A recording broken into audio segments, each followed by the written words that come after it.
तो जनाब हमारे सी प्रोग्रामिंग कोर्स का आज डे नंबर 44 और जनाब आज के दिन हम लोग सी प्रोग्रामिंग कोर्स में डायनामिक मेमोरी एलोकेशन को समझने वाले हैं। ये काफी विस्तार का टॉपिक है, इसको बहुत ही अच्छे से मैं समझाने वाला हूँ। और वीडियो स्टार्ट करने से पहले एक इंपॉर्टेंट बात आपको बताना चाहूंगा।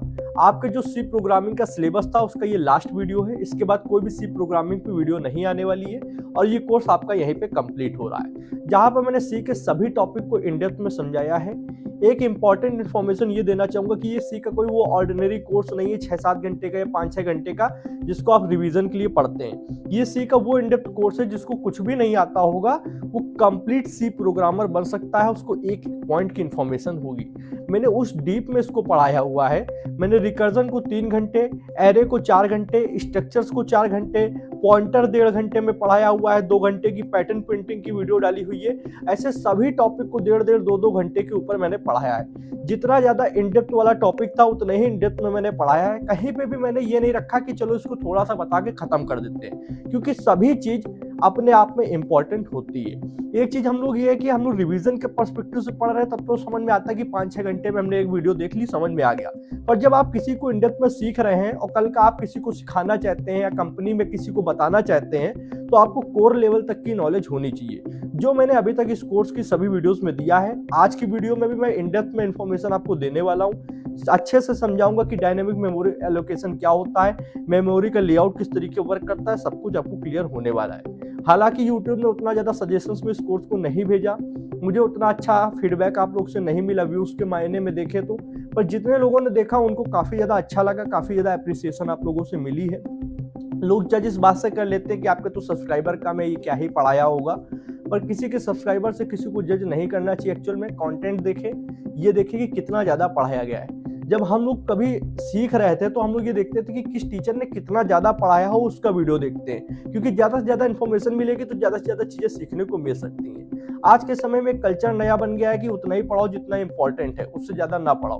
ठीक है, ये भी बात सही, आप उतना पढ़ें जितना इंपॉर्टेंट है, पर आप ये भी तो देखिए कि कल का अगर आपको किसी को पढ़ाना हुआ तो फिर उतना ही आप भी पढ़ा पाओगे जितना इंपॉर्टेंट था। कभी भी वो चीजें टच ही नहीं होंगी जो एडवांस लेवल की हैं। जैसे मैंने इस कोर्स में बोला था बिगिनर से एडवांस लेके जाऊंगा, तो सभी टॉपिक मैंने लगभग सी के सिलेबस में जो आती थी वो सब पढ़ाया हुआ है। उसके बाद अब मैं लास्ट में अगर ये वीडियो खत्म हो जाती है उसके बाद में जब भी कभी मुझे टाइम मिलेगा तो मैं एक वीडियो और इस प्लेलिस्ट में बस ऐड कर दूंगा, वो होगी सी के प्रोजेक्ट्स के ऊपर। अब सी में वेब डेवलपमेंट जैसे प्रोजेक्ट्स तो बनते नहीं है, एक्सरसाइज बेस्ड प्रोजेक्ट्स होते हैं। 4 या 5 बेहतरीन प्रोजेक्ट ऐसे कराऊंगा जिनको करने के बाद आप ये अपने ऊपर ट्रेडमार्क लगा पाओगे कि मुझे अच्छे से सी प्रोग्रामिंग आ चुकी है, अच्छे से लॉजिक बिल्डिंग आ चुकी है और मैं प्रॉब्लम सॉल्वर बन चुका हूं, मैं अच्छे से यहाँ पे कोड लिख पा रहा हूँ। वो 5 प्रोजेक्ट बनाने के बाद अगर आप अच्छे से बना पाते हो तो आपके लिए बहुत अच्छा होगा। पर अभी आपका सी का सिलेबस कंप्लीट हो चुका है। चलिए अपनी इस वीडियो को स्टार्ट करते हैं बिना समय गवाए। तो जनाब हम लोग आ चुके कंप्यूटर के स्क्रीन पे। अब हम लोग यहाँ पे डायनेमिक मेमोरी एलोकेशन समझेंगे आज डे नंबर 44 में। तो पहले ये बात कर लेते हैं डायनेमिक मेमोरी एलोकेशन होता क्या है, क्योंकि कोई भी चीज पढ़ने से पहले अगर उसका क्या क्लियर है, मतलब व्हाट अगर क्लियर है तो हम लोग ये समझ सकते हैं कि इसमें क्या क्या चीजें हम लोग को सीखनी चाहिए। ठीक है, तो what and why dynamic memory allocation. सबसे पहले एक लाइन लिखी है, एन स्टैटिकली एलोकेटेड वेरिएबल और array has a fixed size in memory. जब भी हम लोग कोई भी प्रोग्राम लिखते हैं तो इतना आपको पता है कि उसकी एक मेमोरी डिसाइड होती है कि कितना जगह लेगा। अब हम लोग ने एक एरे मान लो बनाया इंटीजर का, इंट एरे, और एरे का हम लोग ने मान लो साइज यहाँ पे दे दिया 4। तो ये पता चल गया कि 4 ब्लॉक्स का एरे बनेगा, 1 2 3 4। और इंटीजर टाइप का है तो इंटीजर टाइप लेता है 4 बाइट, मतलब अगर एक ब्लॉक है तो 4 बाइट लेगा। टोटल यहाँ पे 4 है तो 4 4 4 12 4 16, 16 बाइट्स टोटल मेमोरी ली जा रही है। इतना क्लियर है? ठीक है, 16 बाइट्स मेमोरी ली जा रही है। बट हम लोग यहाँ पे बात कर रहे हैं डायनेमिक मेमोरी एलोकेशन। तो ये जो स्टैटिकली होता है, जब भी हम लोग इसको कोड में इस तरीके लिख देंगे, बता देंगे, तो ये स्टैटिकली है। ये जब प्रोग्राम कंपाइल होता है उसी टाइम पे इसको ये 16 बाइट्स दे दी जाएंगी और इतनी स्टोरेज इसको दे दी जाएगी। बट रन टाइम पे जब हम लोग कभी बताते हैं कि इसको कितना साइज चाहिए, एरे को रन टाइम पे जब बताया जाता है कि कितने ब्लॉक का एरे बनाना है, तो वो डायनेमिक होता है।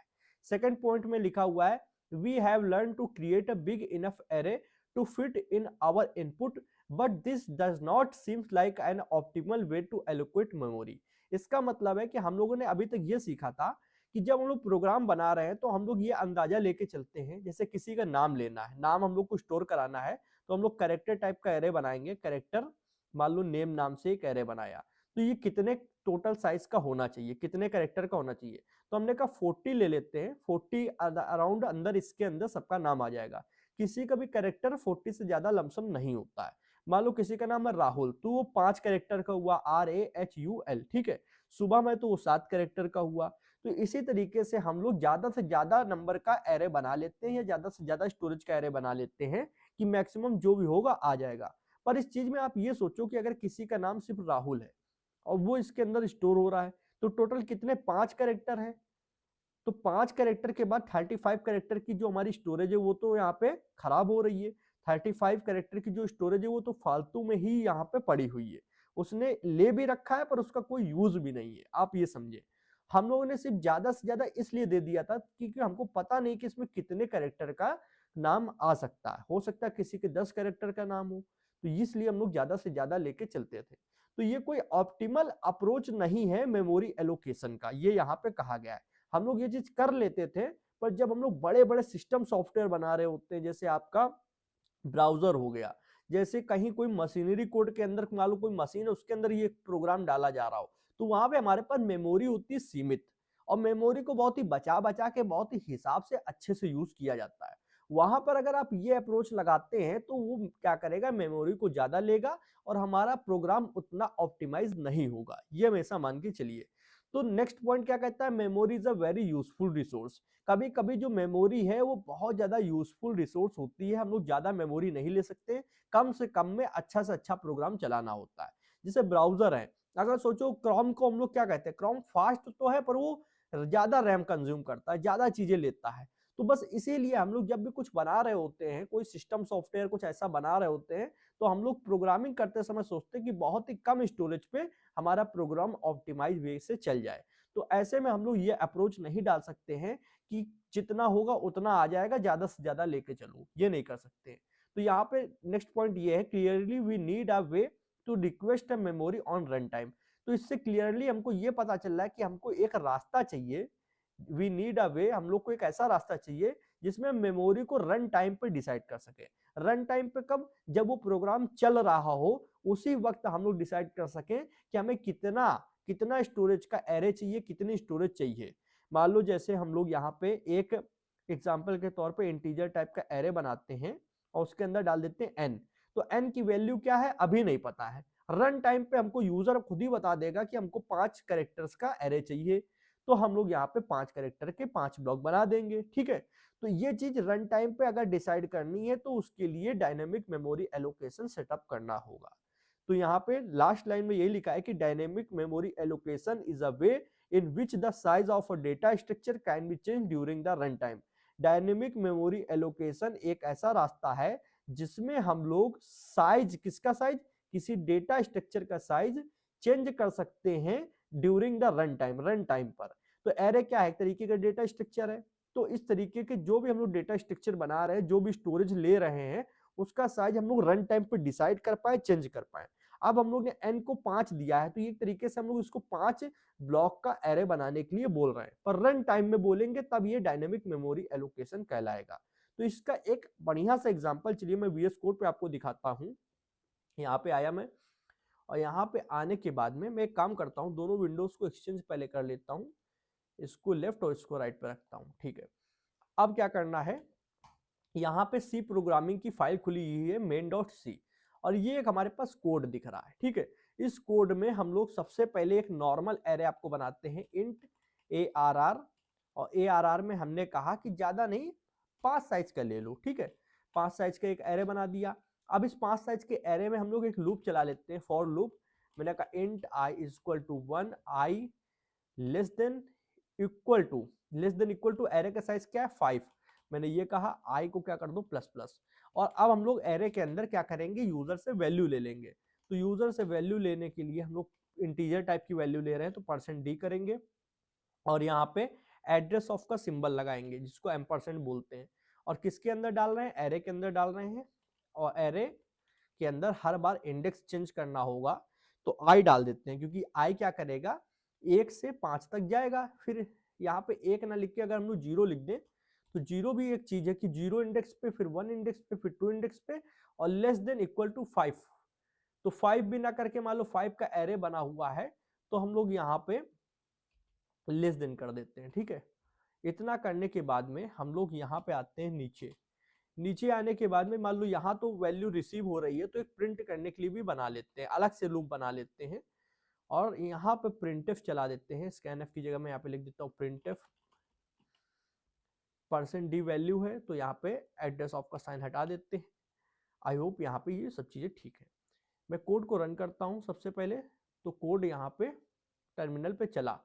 अब वैल्यू डाल देते हैं 1, इंटर दबाया, 2, 3, 4, 5। तो यहाँ पे हमारी 5 वैल्यू आ गई, 1, 2, 3, 4, 5 ये आ गया। अब इसको आने के बाद में हम चाहते हैं कि ये जो हम लोग यहाँ पे साइज बता रहे हैं एरे का, ये तो हम लोग कंपाइल टाइम पे बता रहे हैं कि जब कंपाइल होगा इस टाइम पे क्या कहते हैं हमारा 5 ब्लॉक का साइज पहले से ही रिजर्व रखो। 5 ब्लॉक है टोटल, ठीक है, और इंटीजर लिख दिया तो इंटीजर कितने डेटा टाइप का, मतलब कितने साइज का होता है, 4 बाइट के साइज का एक इंटीजर होता है। तो 5 इंटीजर के ब्लॉक बना रहे हैं तो 5 चौको 20, 5 मल्टीप्लाई बाई 4, क्योंकि 4 हमारा इंटीजर का साइज होता है। ठीक है, तो यहाँ पे 5 चौको 20 बाइट पहले से वो क्या कर रहा है, रिजर्व करके रख ले रहा है। अब हमको रिजर्व करके नहीं रखाना है दोस्तों, क्योंकि रिजर्व करके रखा रहे हैं तो अब तो ये स्टैटिक टाइप का हमको डायनेमिक बनाना है। तो हम लोग यहाँ पे क्या कहेंगे, n ले लेंगे और n का साइज हम लोग यूजर से ही लेंगे। प्रिंटफ में पहले हम लोग क्या करते हैं, बताते हैं यूजर से कि क्या करना है। तो हमने कहा please enter a size of array. ठीक है, ये मैंने यूजर से बोल दिया। अब यूजर क्या करेगा, साइज को लेगा। तो उससे पहले एक वेरिएबल भी बना लेते हैं इंट n नाम का, ठीक है, क्योंकि n एक वेरिएबल होगा। अब साइज लेने के बाद साइज लेंगे कैसे, स्कैनफ से लेंगे। किस टाइप का है, %d इंटीजर टाइप का है। और साइज लेने के बाद डाल किस में रहे हैं, जो n वेरिएबल बनाया है उसमें डाल रहे हैं। तो ये हम लोग करा।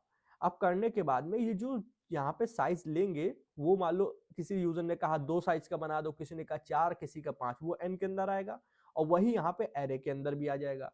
तो अब जब प्रोग्राम चलेगा तो उससे पहले यहाँ पे एक प्रिंटफ लगा देते हैं, enter a data in array. ठीक, अब मैं क्या करने वाला हूं, सबसे पहले इसको टर्मिनल को क्लियर करते हैं और यहाँ पे प्रोग्राम को रन करते हैं। प्रोग्राम को रन किया तो इसने कहा please enter a size of array. मैंने कहा 3 साइज का बना लो, एंटर दबाया। एंटर दबाने के बाद डेटा डालना है तो मैंने कहा 1, 2, 3 डालने के बाद मान लो 4, क्योंकि जब मैंने कहा 3 साइज का बना लो तो 3 साइज का मतलब है कि हम लोग इंडेक्स बता दिए उसको। ठीक है, तो वो एक एक्स्ट्रा लेके चल रहा है। ओके, 5, 1, 2, 3, 4, 5। ठीक है, तो ये चीज हम लोग ने करी। मान लो अगर हम लोगों ने यहाँ पे n से कहा था कि अच्छा, यहाँ पे हम लोग ने नहीं चेंज किया, इस वजह से लूप में n को चेंज करना था। और यहाँ पे जहां जहां हम लोग ने i को यहाँ पे वैल्यू दे रखी है i लेस देन n, तो यहाँ पे भी n करना था। हर जगह जहां जहां पे आपने खुद से वैल्यू बताई है वहां वहां n कर दो लूप में, क्योंकि तभी तो प्रोग्राम चल पाएगा डायनेमिक रूप से। अगर आप ये चीज करोगे ही नहीं तो डायनेमिक रूप से कभी भी प्रोग्राम उतना फ्रिक्वेंटली चल ही नहीं पाएगा। ठीक है, इतना करने के बाद में हम लोग आते हैं ऊपर, यहाँ पे n कर दिया, यहाँ पे n कर दिया और यहाँ पे i ही रहने दो। ठीक है, फिर प्रोग्राम को रन करो। रन करने के बाद यहाँ पे साइज पूछेगा, साइज में 3 डाल दूंगा। 3 डालने के बाद 1, 2, 3 डालने के बाद देखो 3 यहाँ पे आ तो गए, 1, 2, 3। अब हम लोग जो अप्रोच यूज कर रहे हैं इसको बोलते हैं डायनेमिक मेमोरी एलोकेशन। ठीक है, बट ये एक्चुअल में डायनेमिक मेमोरी एलोकेशन है नहीं, क्योंकि डायनेमिक मेमोरी एलोकेशन यूज करने के लिए हम लोग कुछ फंक्शंस का यूज करते हैं जिनके बारे में हम लोग वीडियो में आगे पढ़ेंगे। ये अभी हम लोग नॉर्मल वे से बता रहे हैं आपको। तो कहोगे भैया जब मान लो नॉर्मल वे से भी ये चीज हो सकती है तो वो डायनेमिक मेमोरी एलोकेशन के फंक्शंस का यूज क्या रहा, जब ऐसे काम हो जा रहा है तो उन फंक्शंस को क्यों सीखे जो आज आप सिखाने वाले हो। तो देखिए यहाँ पे अभी ये हो रहा है क्योंकि कंप्यूटर एक अंदाजा लेके चलता है कि n की वैल्यू क्या दे सकता है यूजर, 5 दे देगा, 10 दे देगा, 50 दे देगा, 100 दे देगा। तो ये इतना अंदाज से लेके चल रहा है ज्यादा से ज्यादा कि कितने का ही एरे बना लेगा। बट जब आप इसको रियल लाइफ में कहीं किसी प्रोजेक्ट में अगर ये कोड डाल दोगे तो ये कोड बहुत बुरी तरीके प्रॉब्लम क्रिएट कर सकता है जब हम लोग बड़े साइज का एरे बनाएंगे। वहां पर ये अप्रोच फेल हो जाएगी। और ये सिर्फ अभी चल रहा है, देखने में लग रहा है कि ये कोड सही है, ये डायनेमिकली क्या कर रहा है, जब यूजर देखो कोड रन हो रहा है, अभी ये कोड रन हुआ, रन टाइम पे हमसे पूछ रहा है एरे का साइज क्या है। अगर हमने एरे का साइज 5 कहा और उसमें हम लोग ने डेटा डाल दिया इस तरीके से, तो ये हमको शो करके दे रहा है। बट ये अप्रोच जो रन टाइम वाली है ये सही नहीं है, जिसके लिए हम लोग कुछ फंक्शंस का यूज करते हैं तब वो सिक्योर मानी जाती है। अभी ये अनसिक्योर है, अभी तो ये चल रहा है क्योंकि आप कंटेंट या डेटा बहुत कम साइज का डाल लो, बहुत कम बाइट का, तो ये इतना तो मेमोरी रिजर्व करके अंदाज से रख ही लेता है कि ज्यादा से ज्यादा कितना लेगा। पर अगर आप यही बहुत ज्यादा बाइट्स का डेटा डाल दोगे तो ये अप्रोच फेल हो जाएगी, तो वहां पर ये प्रोग्राम फट जाएगा। ठीक है, तो ये अप्रोच गलत है। ये समझाने के लिए मैंने बताया था कि ये है क्या चीज। जब रन टाइम पे एरे का साइज आप डिसाइड करोगे तो उसे डायनेमिक मेमोरी एलोकेशन कहते हैं। इतना क्लियर हुआ। अब आते हैं नेक्स्ट स्लाइड पे। कुछ लोगों को ये क्लियर नहीं होगा दोस्तों कि रन टाइम क्या होता है या स्टैटिक मेमोरी पे जो हम लोग बोल रहे कंपाइल पे और रन टाइम पे, तो इन दोनों का डिफरेंस क्या है। डिफरेंस मैं बताता हूं। सबसे पहले आपने एक फाइल बनाई main.c, ठीक है, अब सी प्रोग्रामिंग की फाइल है, आपने इसमें कुछ कोड लिख दिया। कुछ कोड मान लो आपने कहा इंट ए की वैल्यू क्या कर दो 5 कर दो, इंट बी की वैल्यू क्या कर दो इसमें 5 कर दो, ठीक है, और ए प्लस बी करके सी के अंदर डाल दो, ठीक है, इंट सी करके डाल दो, और प्रिंट एफ में आप सी को मान लो यहाँ पे प्रिंट करा रहे हो। ठीक है, कराने के बाद आप समझना, आपने ये अभी कोड लिखा, कोड लिखने के बाद दो चीजें होती हैं। दो चीजें क्या, पहले कोड कंपाइल होता है, कंपाइल के दौरान क्या क्या चीजें होती हैं, ये चेक किया जाता है कि जो आपने सिंटेक्स लिखा है वो सही है या गलत है। अगर आपने सिंटेक्स बिल्कुल अकॉर्डिंग सी प्रोग्रामिंग के अकॉर्डिंग सही लिखा है, सब चीजें सही लिखी है, तो कंपाइलर होता है। जैसे हम लोग मिंजी डब्ल्यू का यूज करते हैं सी के लिए, अभी मिंजी डब्ल्यू का हम लोग यूज कर रहे हैं, ये कंपाइलर है। ये इस कोड को लेगा, इसको कंपाइल करके इस बाइनरी फॉर्म में कन्वर्ट कर देगा। तो ये बाइनरी फॉर्म में जो फाइल क्रिएट होती है विंडोज के अंदर a.exe नाम से क्रिएट होती है। ठीक है, अलग अलग मान लो अलग अलग उसके अलग अलग नाम से क्रिएट होती है। तो अब ये जो फाइल है ये फाइल एक्चुअल है जो रन की जाएगी, क्योंकि ये कोड कभी भी कंप्यूटर नहीं समझ पाता है, ये ह्यूमन द्वारा लिखा गया कोड है, कोडिंग लैंग्वेज कोड। ये जो 0101 बाइनरी फॉर्म है सिर्फ यही कंप्यूटर समझ सकता है।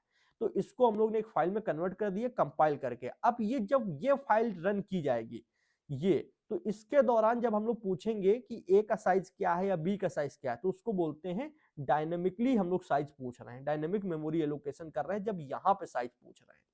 और पहले से ही अगर आपने मान लो ए की साइज बी ए 5 दे रखी है और बी की 5 दे रखी है, ए प्लस बी कर दी, तो ये स्टैटिक टाइप है, क्योंकि आपने कंपाइलेशन के दौरान ही ये सारा आपने दे रखा था, कंपाइलेशन के दौरान ही सारा कोड रन हो रहा है। पर अगर आप इसको यहाँ पे पहले से साइज ना दो, ठीक है, आप पहले से साइज ना दो और यहाँ पर यूजर से वैल्यू लेने के लिए कर दो कि यूजर बताएगा कि ए का साइज क्या है और बी का साइज क्या है, कब, रन टाइम के दौरान। यहाँ पे पूछा जा रहा है कि ए का साइज क्या रखना है और बी का साइज क्या रखना है, जब हम दोनों का साइज बताएंगे तब ये एडिशन होगा। तो अगर रन टाइम पे यूजर से पूछा जाए कि क्या रखना है वेरिएबल का साइज, तो वो डायनेमिक मेमोरी एलोकेशन है। और अगर पहले से ही आपने साइज डिक्लेयर कर रखा है और कुछ ऐसा आप यूजर से रन टाइम के दौरान कुछ ऐसा नहीं कर रहे हो, तो वो क्या है, स्टैटिकली आप यूज कर रहे हो। ठीक है, तो ये चीज आपको क्लियर हुई होगी। इसको हम लोग एक लाइव प्रैक्टिकल से समझते हैं। यहाँ VS कोड पे आते हैं, बहुत ही सिंपल तरीके से मैं रन टाइम और कंपाइल टाइम आपको दिखाता हूँ। मैं एक सिंपल प्रिंटफ यूज कर लेता हूँ, प्रिंटफ में मैं यहाँ पे हेलो वर्ल्ड लिख देता हूँ, इतना लिख दिया हेलो वर्ल्ड। अब देखना, ओके, रिटर्न बाहर है, ये रिटर्न को अंदर रखो। ठीक है, अब यहाँ पे ये main.exe है, इसको मैं सबसे पहले डिलीट करूंगा, आपके सामने दिखाऊंगा कि कैसे कंपाइल टाइम, पहले कंपाइलेशन कैसे होता है और फिर उसके बाद में डिलीशन वो रन कैसे होता है। तो देखो पहले क्या है, ये एक फाइल है main.c, जो यहाँ पे हम लोगों ने बताया ये है, देखो ये main.c है, अभी ये सिंपल एक फाइल है। फाइल के बाद अगर आप एक कोड रनर नाम की एक्सटेंशन का यूज कर रहे हो, जो अभी हम लोग यहाँ पे क्लिक करते हैं तो कोड रन हो जाता है ये, ठीक है, तो इसका यूज नहीं करना है, आपको मैनुअली कोड रन करना है, तब आपको दोनों स्टेप समझ में आएंगे। मैं मैनुअली कोड रन के दिखाता हूं। अभी यहाँ पे सिर्फ एक फाइल है main.c। अब मैं यहाँ पे सबसे पहले कंपाइल करता हूँ उस फाइल को, gcc पहले आपको लिखना होता है जीसीसी, फिर फाइल का नाम, तो main.c, एंटर दबाया तो देखना लेफ्ट साइड में अभी यहाँ पे सिर्फ main.c नाम से एक फाइल है, यहाँ पे एंटर दबाते ही ये कंपाइल हुआ और एक फाइल और बन गई a.exe। तो अब क्या था कि ये जो आपने यहाँ पे वेरिएबल्स लिखे होंगे, उनको जो वैल्यू दी होगी, वो सब कंपाइलेशन के दौरान जो जो काम हुआ वो स्टैटिकली मेमोरी में हो चुका है। अब ये एक फाइल बन चुकी है। इस फाइल को जब आप यहाँ पे ओपन करने जाओगे तो ये बताएगा this file is not supported because ये बाइनरी फाइल है, इससे आपको कोई लेना देना नहीं है। हम लोग ने कोड लिखा, कोड को कंपाइल किया, कंपाइल से एक फाइल बनी बाइनरी फाइल जो exe है, exe को बोलते हैं एग्जीक्यूटेबल फाइल, ठीक है। अब इस फाइल को हम लोग जब रन करते हैं तो वो एक्चुअल में रन करते समय अगर कुछ भी हम लोग से वैल्यू ली जाती है तो वो डायनेमिकली ली जा रही है, ये हमेशा ध्यान रखना। तो रन टाइम और कंपाइल दोनों अलग होता है। हम लोग ये बटन पे क्लिक करते हैं तो ये दोनों चीज एक साथ हो जाती है, इसलिए हमको पता नहीं चलता है। हम लोग कोड रनर का जब यूज करते हैं तो कंपाइल और रन एक साथ होता है, इसलिए हम लोग जान नहीं पाते हैं। पर जब आप मैन्युअली कोड को रन करते हो तो पहले आप कंपाइल करते हो फिर रन करते हो। तो रन करने के लिए क्या करेंगे, ./a.exe जो बनी है उसको यहाँ पे लिख देते हैं a.exe। ये रन किया, रन करने पे देखो हेलो वर्ल्ड आ गया। तो पहले फाइल कंपाइल की, कंपाइल से क्या हुई, बाइनरी फाइल जनरेट हुई, फिर उस बाइनरी फाइल को उन्होंने रन किया हेलो वर्ल्ड। और अगर हम लोग कोई वेरिएबल यहाँ पे वैल्यू मांग रहे होते इस वजह यहाँ पे, तो हम लोग क्या करते, वो डायनेमिकली उसको यूज कर पाते हैं, ठीक है।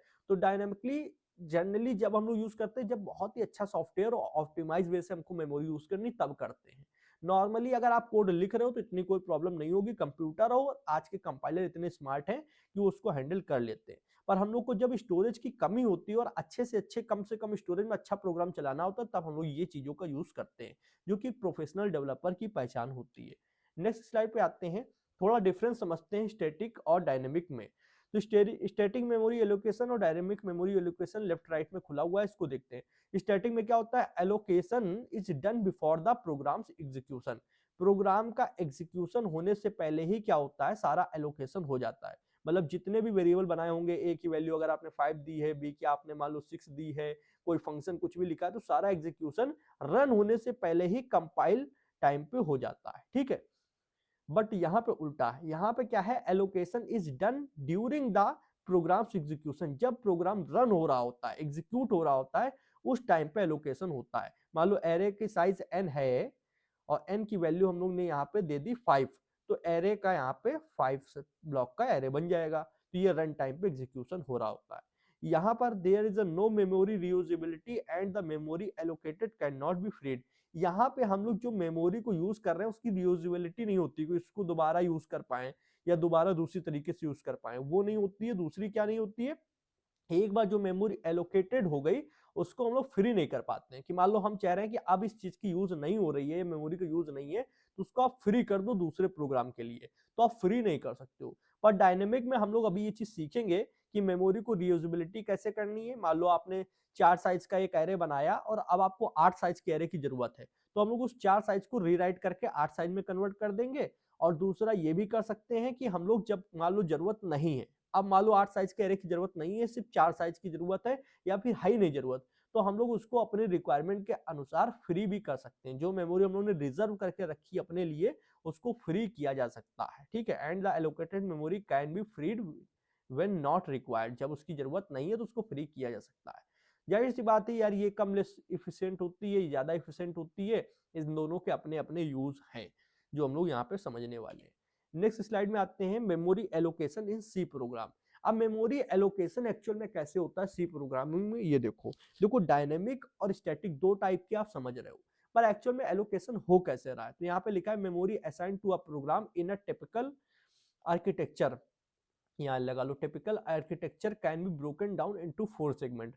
हम लोग जो भी एलोकेशन हो रहा होता है उनको 4 सेगमेंट में बांट सकते हैं। कौन से 4 सेगमेंट, एक है हमारा ये कोड वाला सेगमेंट, ठीक है, एक है स्टैटिक को ग्लोबल वेरिएबल वाला सेगमेंट, एक है स्टैक मेमोरी और एक है हीप मेमोरी, ठीक है। अब सबको अच्छे से समझते हैं। सबसे पहले जो आप कोड लिख रहे हो, जो कोड एक आपने मान लो पूरा सिंटैक्स लिखा, पूरा कोड की फाइल बनाई, वो ये कोड वाले सेक्शन में चला जाता है, इस सेगमेंट में रहता है कोड वाले में, ठीक। अब आपका जो कोड फाइल है उसमें आप कुछ ग्लोबल वेरिएबल बना रहे होगे, कुछ स्टैटिक वेरिएबल बना रहे होगे, तो ग्लोबल वेरिएबल और स्टैटिक वेरिएबल यहाँ पे आ जाते हैं इस वाले सेगमेंट पे, ठीक है। इसमें इस वाले सेगमेंट पे, ओके। तो यहाँ पे लिखा है स्टैटिक एंड ग्लोबल वेरिएबल। इसके अंदर दो चीजें होती हैं, एक होता है, इसके अंदर भी दो चीजें होती हैं, एक होता है डेटा सेगमेंट, डेटा सेगमेंट, और एक होता है यहाँ पे आपका बीएसएस सेगमेंट। ठीक है, अब बहुत ही आपको इनडेप्थ में नहीं जाना है, आप सिर्फ इस चीज को अपनी नॉलेज के लिए ऊपर ऊपर से समझो, इतना इनडेप्थ में आपसे कोई पूछेगा भी नहीं और आपको जाना भी नहीं है। तो डेटा सेगमेंट और बीएसएस सेगमेंट में क्या होता है, डेटा सेगमेंट में इनिशियलाइज वैल्यू होती है, इनिशियलाइज वैल्यू मान लो INITIALIZED, ठीक है। इनिशियलाइज मतलब जैसे आपने ग्लोबली कोई वेरिएबल बनाया एज नाम का, ठीक है, और एज की वैल्यू आपने 5 दे दी, तो ये इनिशियलाइज है। वहीं पे अगर आपने यहाँ पे एज बनाया इंट एज, ऊपर भी इंट एज बनेगा, मैंने यहाँ पे इंट लिखा नहीं, इंट लिख देता हूँ इंट, और आपने सिर्फ यहाँ पे सेमीकोलन लगा दिया, अब इसको वैल्यू नहीं दी, तो वो बीएसएस सेगमेंट में चला जाएगा। तो यहाँ पे नॉन इनिशियलाइज वैल्यू होती है, नॉन इनिशियलाइज वैल्यू होती है, और ऊपर इनिशियलाइज वैल्यू होती है। तो जो वेरिएबल्स में वैल्यू इनिशियलाइज की गई होगी वो डेटा सेगमेंट में चले जाएंगे, और जो इनिशियलाइज नहीं की गई होगी जिन वेरिएबल्स की वैल्यू, वो बीएसएस सेगमेंट में चले जाएंगे। इतना काफी है, उससे ज्यादा इंडेप्थ में आपको यहां नहीं जाना है, इंडेप्थ में जाना है इन दोनों में। मेन है स्टैक और हीप का यूज। अब हीप क्या है, हीप वो मेमोरी है जिसमें हम लोग डायनेमिक मेमोरी एलोकेशन करते हैं। क्या करते हैं, डायनेमिक मेमोरी एलोकेशन करते हैं। जो भी आप डायनेमिकली मेमोरी एलोकेट करोगे वो किस में होगी, हीप में। हीप आपको एक अलग से मेमोरी दी जाती है, एक अलग स्टोरेज दी जाती है जो स्टैक के बिल्कुल विपरीत काम कर रही है। अगर स्टैक इस तरफ से आ रही है तो हीप इस तरफ से जा रही है, और जो भी आप वेरिएबल डायनेमिकली क्रिएट कर रहे हो या वैल्यू ले रहे हो वो हीप का यूज कर रहे हो, समझ लो। और जो नॉर्मली स्टैटिकली वेरिएबल्स जो चल रहे हैं, जो फंक्शंस कॉल हो रहे हैं, वो स्टैक के अंदर हो रहे हैं। तो अब हम लोग इस चीज को और इन डेप्थ में चलते हैं। इसके लिए हम लोग समझते हैं मेमोरी लेआउट इन सी प्रोग्रामिंग, कि सी प्रोग्रामिंग में मेमोरी लेआउट किस तरीके से काम करता है। ठीक है, तो कोड सेगमेंट में तो आपने जो कोड लिखा है, कोड सिंटैक्स, वो आ जाएगा, इतना आपको क्लियर है।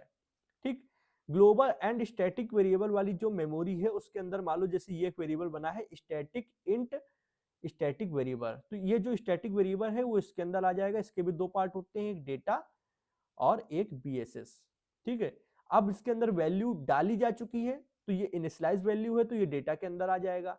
अगर इसके अंदर वैल्यू ना डाली होती तो ये बीएसएस के अंदर आ जाता। तो जितने ग्लोबल वेरिएबल होते हैं, ग्लोबल वेरिएबल जो किसी फंक्शन में नहीं बनाए जाते हैं, फाइल में सिर्फ बनाए जाते हैं, मतलब फंक्शन के बाहर बने होते हैं, वो इसके अंदर आ जाते हैं। अब मेन बात हो रही है स्टैक मेमोरी। तो स्टैक मेमोरी बहुत ही इंपॉर्टेंट होता है। स्टैक मेमोरी एक कंटेनर की तरीके है, एक आप जार समझ लो इस तरीके कंटेनर के तरीके। ठीक है, ये मान लो मैंने कंटेनर बना लिया। अब जो जो फंक्शन जैसे जैसे एग्जीक्यूट होंगे वैसे वैसे स्टैक मेमोरी के अंदर जाते जाएंगे। तो सबसे पहले हम लोग को पता है जब भी आप सी प्रोग्रामिंग रन करते हो तो कंपाइलर सबसे पहले मेन फंक्शन को ढूंढता है, मेन फंक्शन कहाँ है, तो सबसे पहले वो यहां पर आएगा इस मेन फंक्शन के अंदर। तो मान लो ये स्टैक मेमोरी है, इसके अंदर मेन फंक्शन आ जाएगा, तो यहाँ पे हम लोग डाल देते हैं मान लो मेन फंक्शन आ गया। ठीक, अब मेन फंक्शन के बाद में फिर वो जब मेन फंक्शन के अंदर जाएगा मान लो फिर प्रिंटफ को चलाएगा। ठीक है, प्रिंटफ मान लो चला दिया। ठीक, फिर उसके बाद में नेक्स्ट जाएगा फंक्शन वन के पास, तो वो ढूंढेगा अच्छा फंक्शन वन कॉल किया गया है, तो फंक्शन वन के पास जाएगा। ठीक है, मैं इसको और थोड़ा बड़ा बना देता हूं जिससे आप अच्छे से और अच्छे देख पाए, थोड़ा सा अच्छे से बड़ा बना के समझते हैं। वैसे अभी आगे मैं इसको अलग से समझाऊंगा, पर एक बार फिर भी अच्छे से समझते हैं। ये मान लो एक जार है। ठीक है,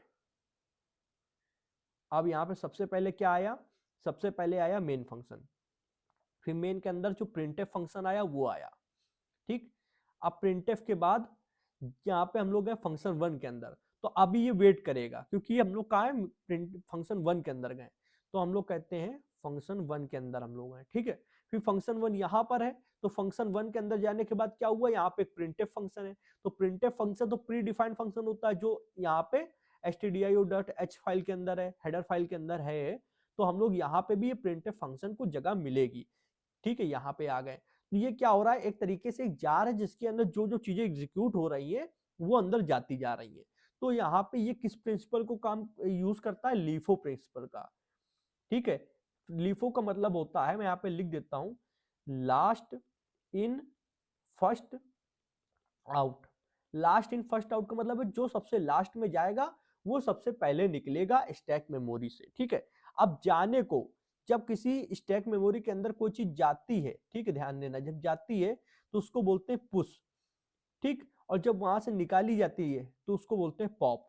तो सबसे पहले मेन फंक्शन पुश कर दिया गया, अंदर चला गया, फिर उस मेन के अंदर प्रिंटफ फंक्शन था, उसको पुश किया गया, अभी फिर उसके अंदर फंक्शन वन था, उसको पुश किया गया, फिर फंक्शन वन के अंदर गया तो वो प्रिंटफ था, वो चला गया। तो एक तरीके से मान लो ये जा रहा है, इसके अंदर काफी सारी चीजें हैं, अलग अलग चीजें जा रही हैं। सबसे पहले मान लो यहाँ पे, सबसे पहले मान लो एक फंक्शन गया, फिर उसके अंदर क्या कहते हैं दूसरा फंक्शन गया, इस तरीके से, ठीक है, फिर यहाँ पे उसके बाद में और भी चीजें ले लेते हैं, फिर तीसरा फंक्शन गया, इस तरीके से। तो अब जो जो चीजें गई हैं, तो जो सबसे लास्ट में गया वो सबसे पहले निकाला भी जाएगा। क्या चीज भी है, जो सबसे लास्ट में गया है वो सबसे पहले निकाला भी जाएगा। तो ये नीला वाला सबसे लास्ट में गया था, तो इसको सबसे पहले निकाल दिया गया। यहाँ पे सबसे लास्ट में कौन गया था, प्रिंटफ गया था, तो सबसे पहले लास्ट में जो गया है उसको निकालेंगे। तो जो सबसे लास्ट में गया है वो सबसे पहले निकाला जाएगा, लास्ट इन फर्स्ट आउट, ठीक है। फिर उसके बाद में यहाँ पे वाली बॉल सबसे लास्ट में गई थी, इसको निकाल दिया जाएगा। यहाँ पे फंक्शन वन उसके लास्ट में गया था, तो इसको बाहर निकाल दिया गया। फिर हम लोग वापस आए तो यहाँ पे प्रिंटफ गया था, तो यहाँ से प्रिंटफ को निकाल देते हैं, प्रिंटफ को सिलेक्ट कर लेते हैं और प्रिंटफ को बाहर निकाल देते हैं, पूरे को सिलेक्ट कर लेते हैं इस तरीके, ये प्रिंटफ बाहर आ गया, यहाँ से ये बॉल बाहर आ गई, ठीक है। फिर सबसे लास्ट में ये मेन गया था, मतलब सबसे पहले ये गया था, ठीक है, सबसे लास्ट में तो नहीं कहेंगे क्योंकि सबसे पहले मेन ही फंक्शन जाता है, तो फिर सबसे बाद में मेन आएगा। तो जो सबसे लास्ट में स्टैक मेमोरी के अंदर जा रहा है वो सबसे पहले बाहर आ रहा है, ये हमेशा कॉन्सेप्ट दिमाग में रखना। तो स्टैक मेमोरी क्या कर रही है, कंपाइलेशन के दौरान सारे फंक्शंस को अपने अंदर डालती है वन बाय वन, और फिर सबसे पुश करती है सबको अपने अंदर, और फिर सबके बाद पॉप भी करती है, उसको बाहर भी निकालती है। तो अब इसको बहुत ज्यादा ऐसे हेडक में नहीं लेना है, पर कॉन्सेप्ट जो है बस उसको समझना है। तो कॉन्सेप्ट हमारा सिर्फ इतना कहता है कि हम लोग को एक चीज हमेशा ध्यान रखनी है, लीफो, ये वर्ड याद रखना है। लीफो को अच्छे से मैं यहाँ पे लिख दे रहा हूं, लास्ट इन फर्स्ट आउट, जो सबसे बाद में जाएगा वो सबसे पहले आएगा। एक छोटा सा डायग्राम भी बना देता हूं इस तरीके से। मान लो ये मेरा एक कंटेनर है, इसके अंदर मान लो सबसे पहले ये बॉल जाएगी, ठीक है, फिर उसके बाद में मान लो ये बॉल जाएगी, ठीक है, और फिर उसके बाद में एक और बॉल डाल देते हैं। ये बॉल मैं बता रहा हूं आपको, इनको फंक्शन समझने हैं, ठीक है। तो जो सबसे बाद में फंक्शन गया वो कौन सा था, ये ब्लू वाला था। तो जो सबसे बाद में गया वो सबसे पहले बाहर आया, फिर जो उसके बाद में गया वो फिर बाहर आया, फिर जो सबसे लास्ट मतलब जो सबसे फर्स्ट में गया था, मतलब जो सबसे पहले कौन सा गया था वो ये था। ये कौन सा होता है हमेशा, ये मेन फंक्शन होता है।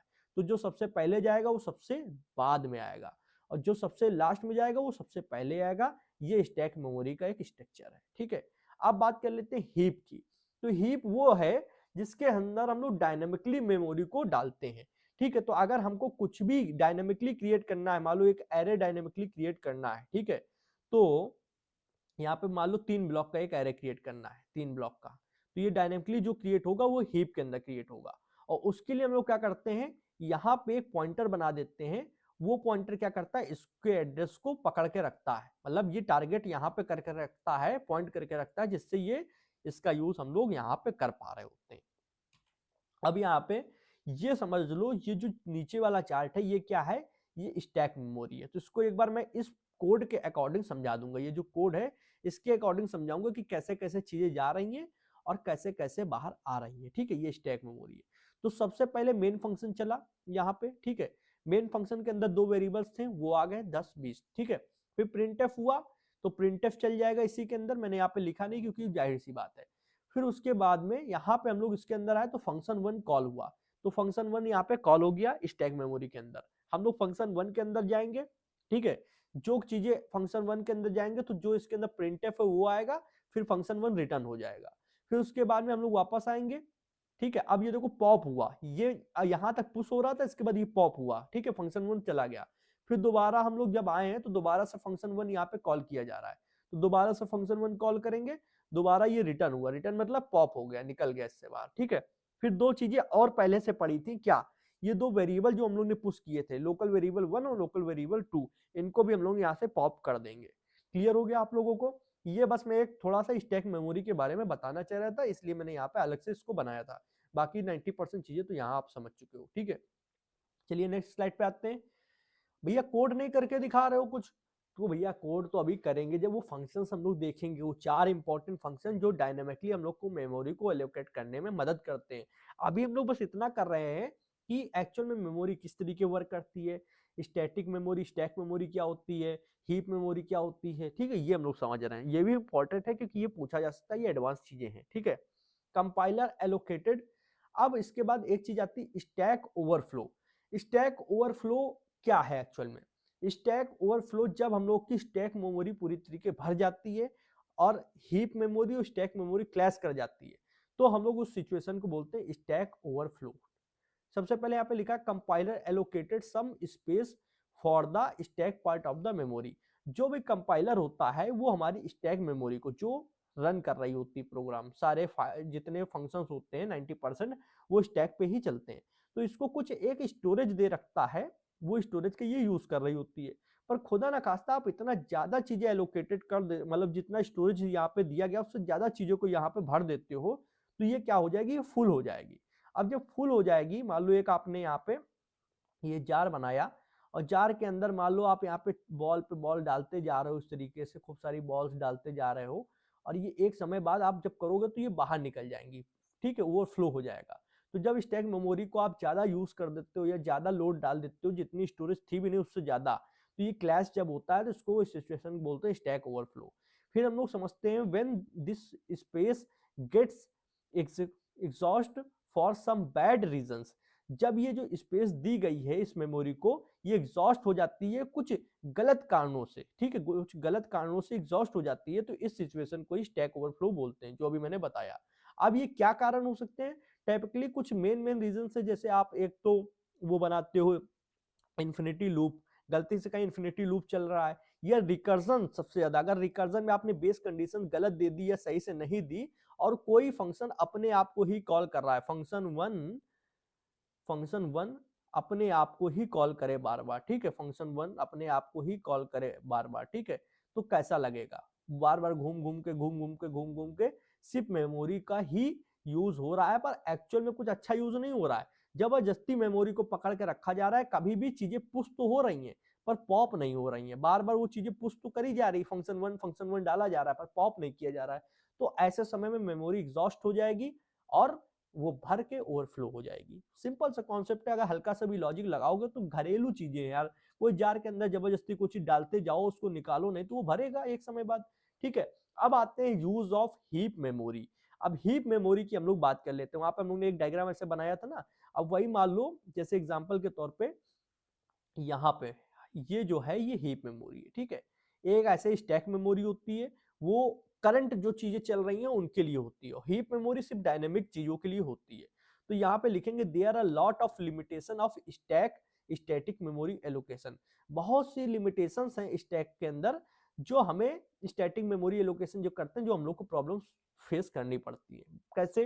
जैसे एग्जांपल कुछ दिए गए हैं, some of examples include variable size, array, freeing memory no longer required etc, include variable size.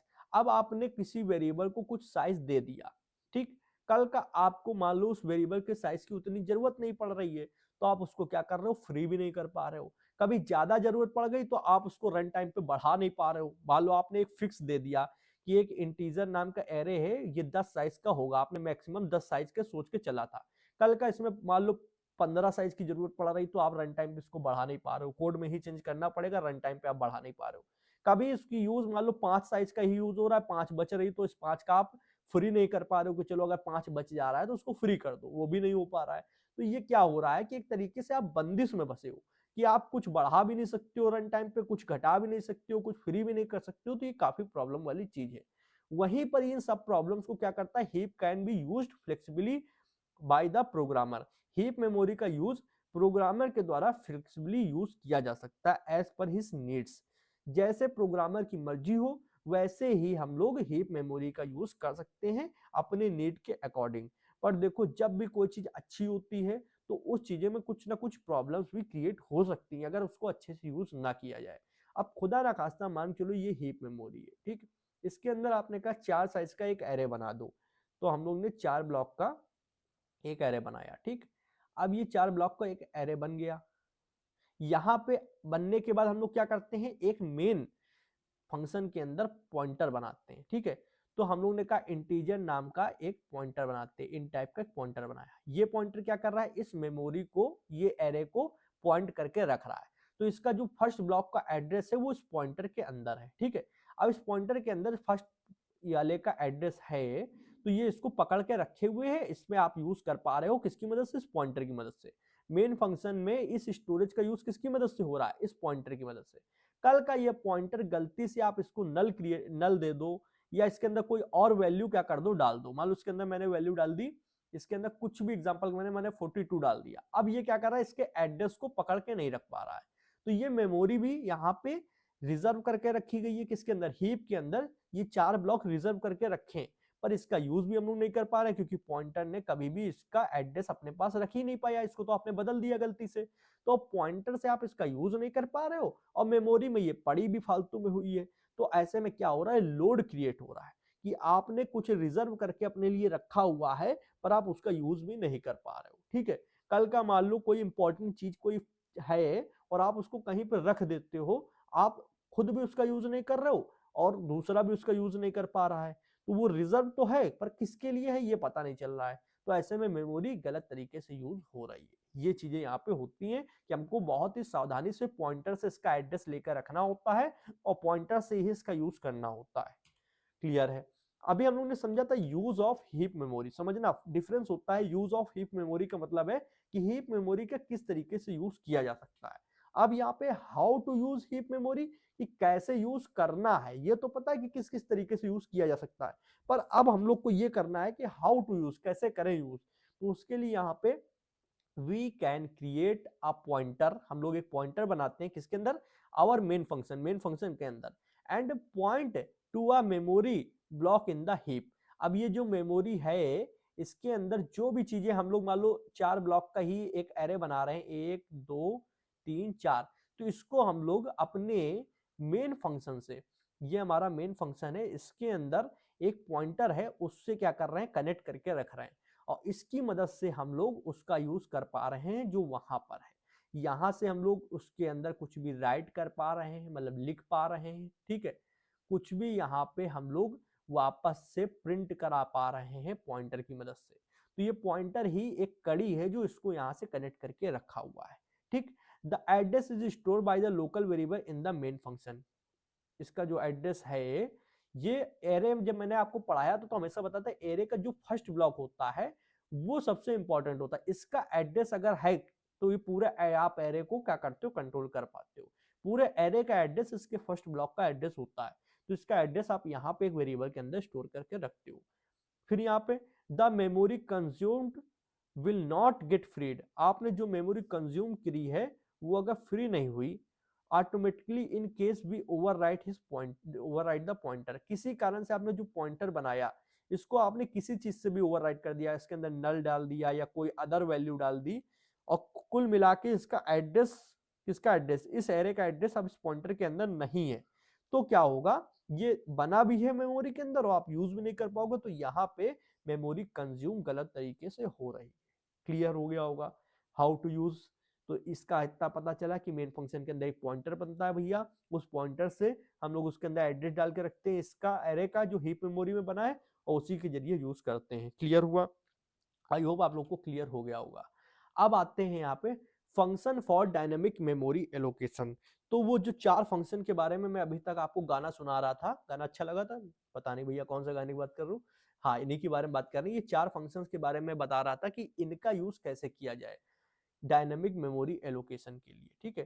Total जितना भी काम होगा वो इन्हीं 4 फंक्शन से होगा डायनेमिक मेमोरी एलोकेशन में, ठीक है। और ये चारों फंक्शन किस पे काम करते हैं, कोई बता सकता है अभी तक अगर ध्यान से सुना हो तो?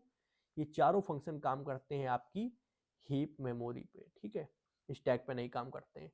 इन dynamic memory allocation the memory is allocated at run time. जो भी डायनेमिक मेमोरी क्रिएशन में जो भी मेमोरी एलोकेटेड होती है वो किस पे होती है, रन टाइम पे एलोकेटेड होती है फ्रॉम द हीप सेगमेंट में वी हैव 4 फंक्शंस, हमारे पास 4 ऐसे फंक्शन है जो इन टास्क को कंप्लीट करने में हमारी हेल्प करते हैं, ठीक है। मैलॉक, कैलॉक, फ्री, रीअलॉक, ठीक है। अब एक एक को अगर हम लोग इन डेप्थ में समझ लें तो फिर हमको डायनेमिक मेमोरी एलोकेशन अच्छे से ऑफिशियल सिक्योर तरीके से करना आ जाएगा। तो सबसे पहले फंक्शन की बात करते हैं मैलॉक की। मैलॉक क्या होता है उसको समझते हैं। Malloc stand for memory allocation, malloc को बोलते हैं मेमोरी एलोकेशन, ठीक है।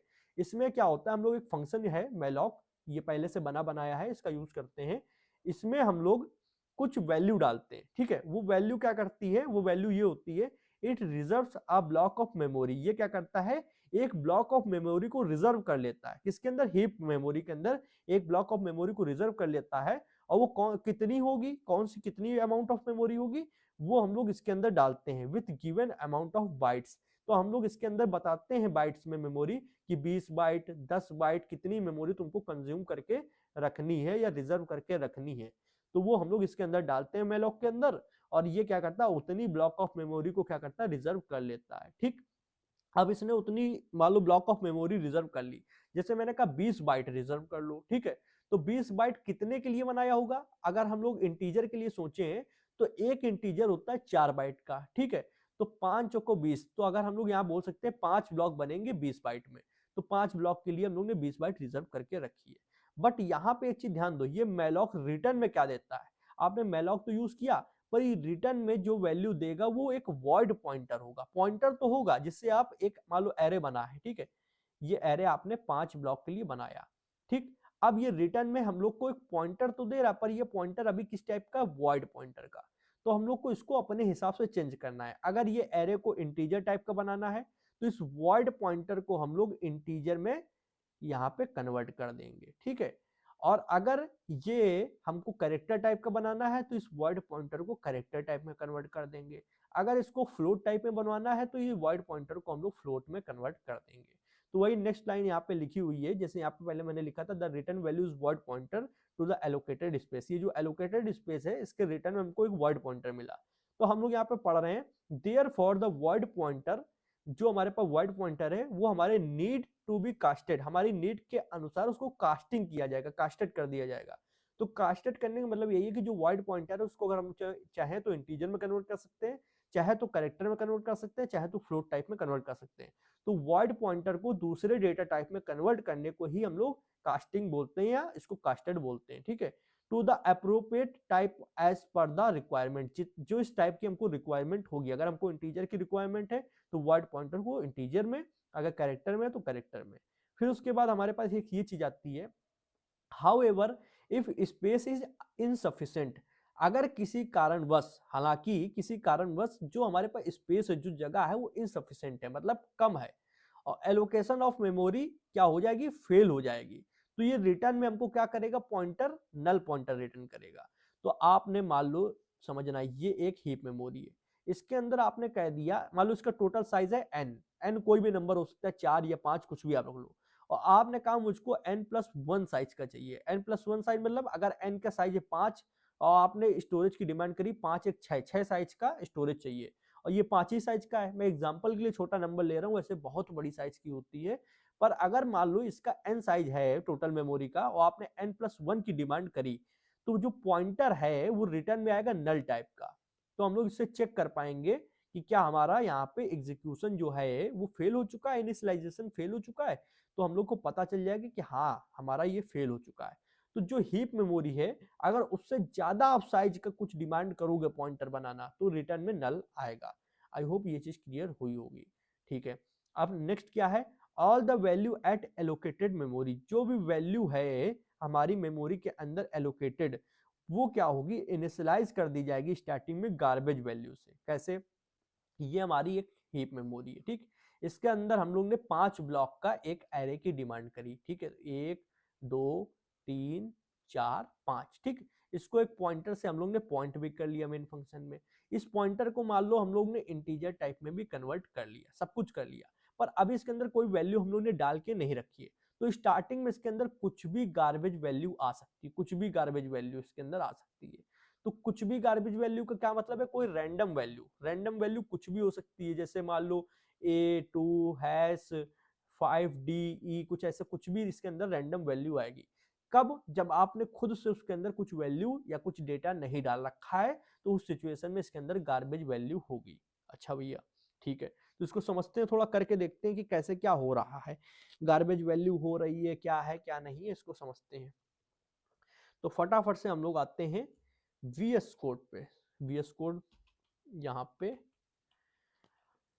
प्रिंटफ, ठीक है, प्रिंटफ में हम लोग क्या करते हैं, सबसे पहले इस फंक्शन का जो यूज है यहाँ पे, एक सेकंड, मैंने इसका सिंटेक्स तो आपको दिखाया नहीं, सिंटेक्स देख लीजिए। सिंटेक्स क्या है, सबसे पहले हम लोग मेन फंक्शन में क्या लिखते हैं, एक लिखते हैं int star PTR. Int star PTR मतलब एक हम लोग ने पॉइंटर बनाया है, किस टाइप का, इंटीजर टाइप का, ठीक है, इंटीजर टाइप का, ठीक।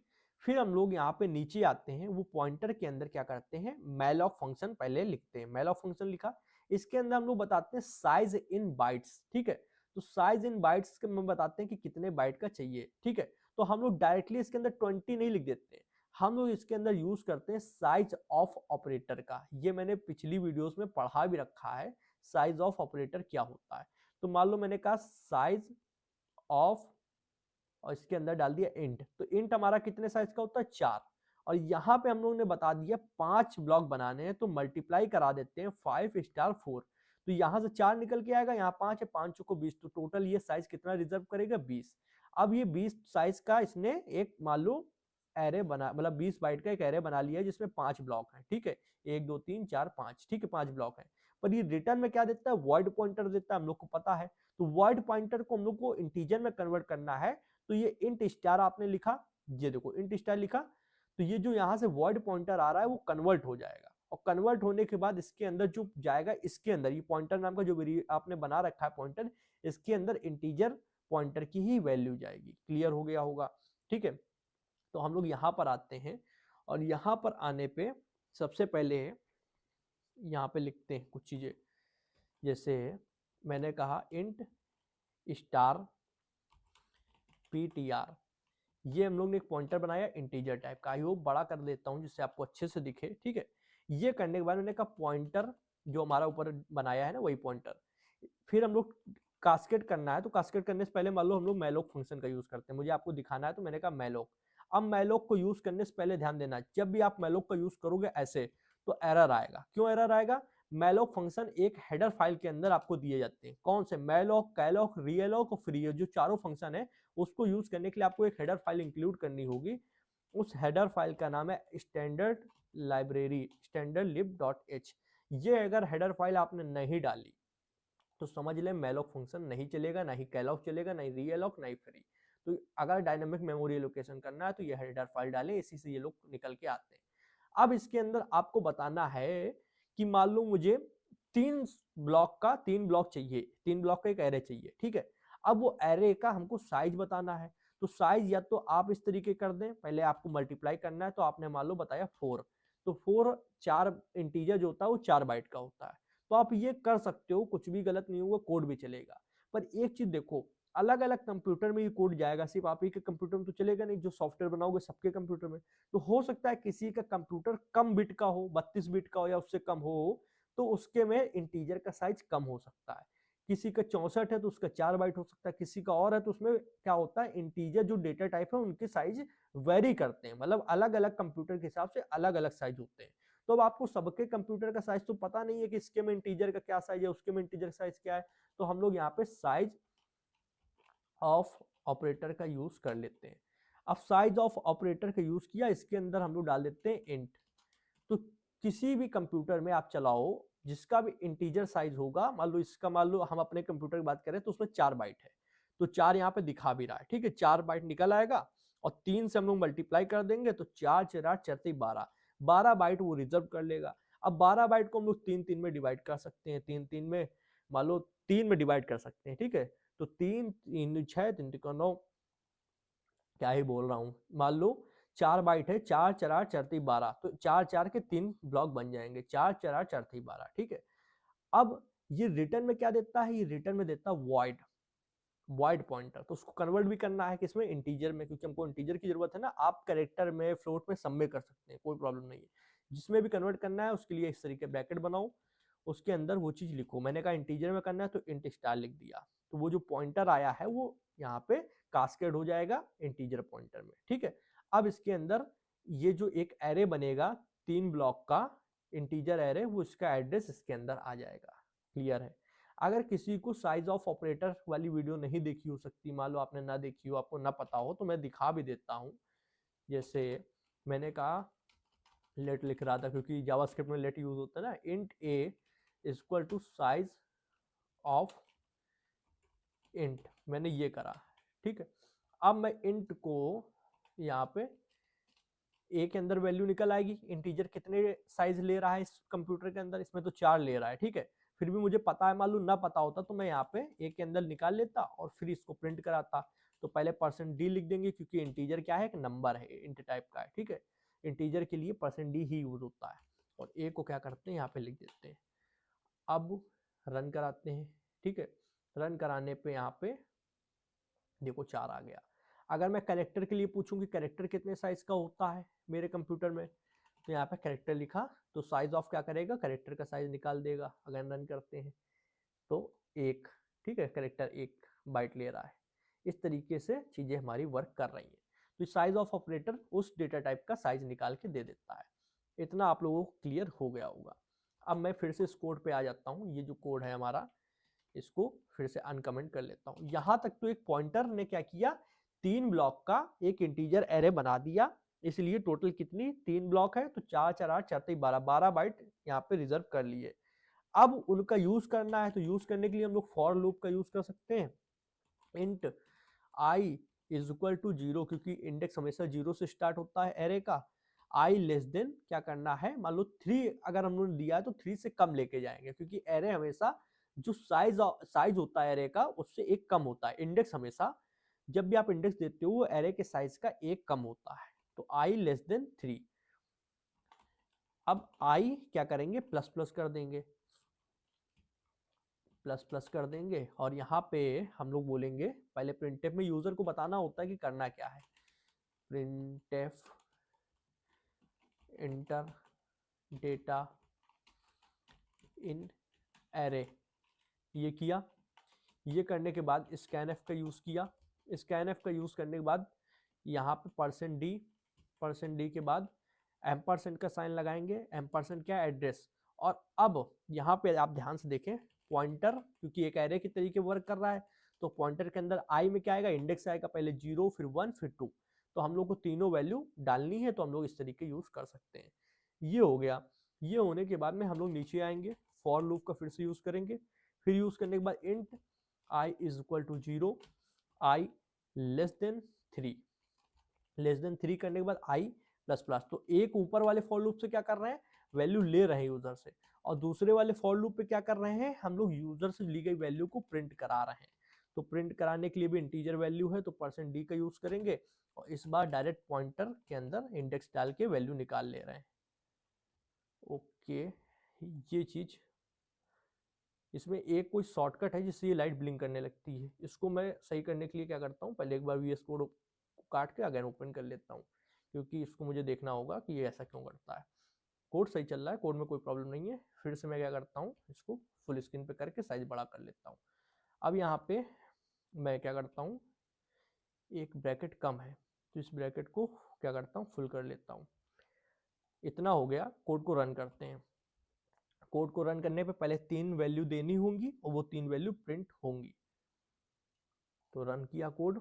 रन करने पे इसने कहा इंटर डेटा इन एरे। मैंने कहा पहले 1 डाल दो, फिर 2 डाल दो, फिर 3 डाल दो। तो इसने कहा 1 2 3। तो ये डायनेमिकली हम लोग ने वैल्यू डाली, कब, रन टाइम पे डाली। और रन टाइम पे भैया, ये रन टाइम पे कैसे वैल्यू डाली, हाँ बात तो सही है, क्योंकि रन टाइम पे तो जब डालते जब आप एरे को बता रहे होते, पर आपने वैसे जो मेमोरी एलोकेशन हुई है वो तो आपने डायनेमिकली ही की है, पर आपने रन टाइम पे कोई एरे नहीं क्रिएट किया है। आपने ये वैल्यू पहले से ही बता रखी थी कि 3 ब्लॉक चाहिए, कितने साइज के, इंटीजर साइज के। तो इंटीजर का साइज 4 है। तो अब हम लोग क्या करते हैं, जो हम लोग ने पहले एग्जांपल लिया था उसको बनाते हैं कि हम लोग n लेंगे और n डालेंगे। 3 की जगह हम लोग यहाँ पे n डालेंगे और n यूजर बताएगा कि कितने साइज का हमको एरे चाहिए। फिलहाल ये देखो, ये जो मेमोरी बनी है जिसमें हम लोग ने 1 2 3 डाला और ये 1 2 3 आया, ये डायनेमिकली ही बनी थी। तो हम लोग एक वेरिएबल बनाते हैं इंट n, यूजर से कहते हैं क्या करो परसेंट, यहाँ पे यूजर सिर्फ इतना कहेंगे inter a size of array. ठीक है, ये मैंने कहा, यूजर समझ गया, अच्छा साइज बताना है। फिर ओके इंटर दबाते हैं, यहाँ पे सेमी कॉलन नहीं लगा, सेमी कॉलन लगाते हैं पहले, फिर इंटर यहाँ पे दबा के अब यहाँ पे क्या करते हैं scan F percent D comma लगाया, एड्रेस ऑफ का सिंबल लगाया, किसके अंदर हमको वैल्यू लेनी है, एन के अंदर, जो भी साइज बताएगा वो एन के अंदर आ जाएगा। ठीक, अब वो क्या साइज बता रहा है वो उस पर डिपेंड टोटली करता है। ठीक है, वो जो भी साइज बताएगा वो टोटली उस पर डिपेंड करता है। तो हम लोग यहाँ पे जो लिख रहे हैं कि कितने ब्लॉक चाहिए उसकी जगह एन डाल देते हैं। तो साइज तो यहाँ से निकल आएगा 4 बाइट का, ब्लॉक कितने चाहिए एरे के, तो वो अगर 1 बताएगा साइज तो 1 ब्लॉक बन जाएगा, यूजर 2 बताएगा तो 2 ब्लॉक का एरे बन जाएगा, 3 बताएगा तो 3 ब्लॉक का, जितना भी यूजर बताएगा उतना ब्लॉक का बन जाएगा। फिर उस हिसाब से लूप भी चलाना है, तो हम लोग यहाँ पे वैल्यू खुद से दे रहे थे, उसकी जगह एन लिख देते हैं, तो यूजर एन से पता चल जाएगा क्या वैल्यू दे रहा है, उसी हिसाब से लूप भी चलेगा। भाई अगर किसी ने कहा 5 ब्लॉक का एरे बना दो तो हम लोग 5 बार तो चलाएंगे, इसलिए यहाँ पे एन हम लोग लिख दे रहे हैं। ठीक है, बाकी कोड सिंपल सही है। क्लियर करते हैं विंडो को क्लियर किया, कोड को रन किया। आप चाहे तो मैनुअल भी रन कर सकते हैं, पर यहाँ पे एक्सटेंशन से काम इजी हो जाता है। Okay, inter a size of array पूछा गया, तो मैंने कहा इस बार चलो 5 साइज का बनाओ, तो अब कहा डेटा डालो, तो हमने कहा 1 2 3 4 5, आप कुछ भी वैल्यू डाल सकते हो। ठीक है, अब हम लोग ने देखो रन टाइम पे यूजर से पूछा कि आपको कितने साइज का एरे चाहिए, तो उसने कहा 5 ब्लॉक का एरे चाहिए, तो 5 ब्लॉक का एरे बनाना है, साइज पहले से निकल आया साइज ऑफ ऑपरेटर से, यहाँ पे साइज ऑफ ऑपरेटर से साइज निकल आया। ठीक है, अब यूजर ने साइज के अंदर जो भी डेटा डाला 1 2 3 4 5 या कुछ भी डाला, वो क्या हुआ यहाँ पे प्रिंट हो गया। ठीक, एक क्वेश्चन यहाँ पे आ रहा होगा, भैया आपने सब कुछ समझाया, ये सारी चीजें क्लियर हो गई कि मैलॉक क्या करता है, मेमोरी एलोकेट कर देता है, वो उतने साइज की करेगा जितना आप उसके अंदर डालोगे। तो हम लोग ने यहाँ पे साइज ऑफ ऑपरेटर से बताया कि कितने साइज से हमको चाहिए, और यूजर से पूछा कि कितने ब्लॉक चाहिए, तो ब्लॉक यूजर बता रहा है, साइज ऑफ ऑपरेटर से निकल के आ रहा है, उतनी मेमोरी क्या कर रहा है वो रिजर्व कर ले रहा है। ठीक है, ये लाइन यहाँ पे आपने सही बताई। उसके बाद वाइड में आता है, वाइड पॉइंटर में आता है, तो उसको हम लोग इंटीजर पॉइंटर में कन्वर्ट करते हैं, तो वो भी यहाँ पे हम लोग ने देख लिया, देखो इस जगह पे यहाँ पे आया था वॉइड पॉइंटर, तो इसको हम लोग ने इंटीजर पॉइंटर में कन्वर्ट किया, ये भी लाइन यहाँ पे हम लोग को क्लियर हो गई। ठीक है, चलो टिक लगा दिया। तो उसके बाद however if space is insufficient allocation of memory it returns null pointer. तो इसको आपको मैं एक होमवर्क के तौर पे दे रहा हूं कि अगर यूजर बहुत बड़ा साइज की कोई डिमांड कर लेता है, बहुत बड़े साइज की, तो वो नल ऑपरेटर देगा। तो नल को हम लोग जो पॉइंटर के अंदर आ रहा है इफ एल्स का यूज करना और बताना कि पॉइंटर के अंदर नल वैल्यू कब आ रही है। तो इफ क्रिएट करना, इफ के अंदर पॉइंटर इक्वल टू नल लिख देना, और जब बहुत बड़ा साइज की आप डिमांड करोगे तो वहां पे आपको दिख जाएगा। तो ये छोटा सा टास्क दे रहा हूँ, करके बताना। ठीक है, मैं चाहूँ तो करके दिखा सकता हूँ, पर मैं यहाँ पे आपको दे रहा हूँ कि कुछ आप भी करो। ठीक है, फिर all the values at allocated memory are initialized to garbage value. Sir ये वाला पॉइंट आप दिखाइए करके कि जो भी हम लोग अगर कुछ भी वैल्यू अपनी तरफ से नहीं डाल रहा है यूजर, तो जो एरे बन रहा है किसमें, यहाँ पे हीप मेमोरी में, उसके अंदर गार्बेज वैल्यू आती है। तो इसको भी दिखाता हूँ, पर इसको आपको थोड़ा समझना पड़ेगा। जैसे अगर यूजर से वैल्यू हम लोग ने नहीं ली, ठीक है, मान लो यूजर से वैल्यू हम लोग ने उस एरे के अंदर नहीं ली, और हम लोग कह रहे हैं कि उसकी वैल्यू को प्रिंट कराएंगे, तो यहाँ पे गार्बेज वैल्यू प्रिंट होनी चाहिए। चलो देख लेते हैं। तो मैं यहाँ पे कोड को रन कर रहा हूँ। सबसे पहले एक बार मैं कोड को क्लियर करके कंट्रोल जे से ओपन करता हूँ टर्मिनल अगेन, जिससे आपको सही से दिखे। अब यहाँ पे मैं कोड को रन करता हूँ। कोड को रन किया, पूछा कितने साइज का एरे चाहिए, मैंने कहा सिर्फ 3 साइज का एरे दे दो। ठीक है, इंटर दबाया। इंटर दबाते ही इसने क्या किया, 3 साइज का एरे मैंने जैसे बताया, तो एक रैंडम वैल्यू यहाँ पे जनरेट कर दी। बहुत बढ़िया सर। ठीक, और उससे पहले अगर मैं यहाँ पे कुछ बोल देता इससे, जैसे %d लगाने से पहले मैं बोल दूं योर वैल्यू। ठीक है, योर वैल्यू, और हर बार \n डाल दो, \n, जिससे क्या होगा, न्यू लाइन में आएगा। मैंने कहा CLS के लिए, और अब फिर से मैंने कहा कितने साइज का एरे, मैंने कहा 3 साइज का। तो देखो कुछ भी रैंडम वैल्यू निकल के आई है, ये पहले 1 1 3 4 5 6 ऐसे कुछ लिखे है, 1 1 3 3 कुछ ऐसे रैंडम वैल्यू आ रहा है निकल के, तो इसको बोलते हैं गार्बेज वैल्यू। आपके सिचुएशन में ये हो सकता है कि ये गार्बेज वैल्यू की जगह जीरो आए, यहाँ पे कहोगे भैया जीरो क्यों आ रहा है, क्योंकि कभी कभी VS कोड या कंपाइलर जो होता है वो इतना ऑप्टिमाइज होता है कि वो यहाँ पे आप अगर मैलॉक का यूज भी कर रहे हो फिर भी वो गार्बेज वैल्यू ना देकर यहाँ पे जीरो दे देगा, उसको क्या करेगा अपने हिसाब से कन्वर्ट करके जीरो दे देता है। तो आप हमेशा ध्यान रखो कि अगर आपके सिचुएशन में यहाँ पे गार्बेज वैल्यू नहीं दिख रही है, जीरो दिख रहा है, वो भी मैलॉक के अंदर, ध्यान देना मैलॉक के अंदर भी अगर आपको जीरो दिख रहा है, गार्बेज वैल्यू नहीं दिख रही, तो चिंता नहीं करना है, वो VS कोड इतना ऑप्टिमाइज करता है, कंपाइलर आज के समय में यहाँ पे एडवांस है, वो ऑप्टिमाइज कर देते हैं। पर मेरे केस में गार्बेज वैल्यू दिख रही है तो मैं आपको समझा पा रहा हूँ, अच्छे से दिखा पा रहा हूँ।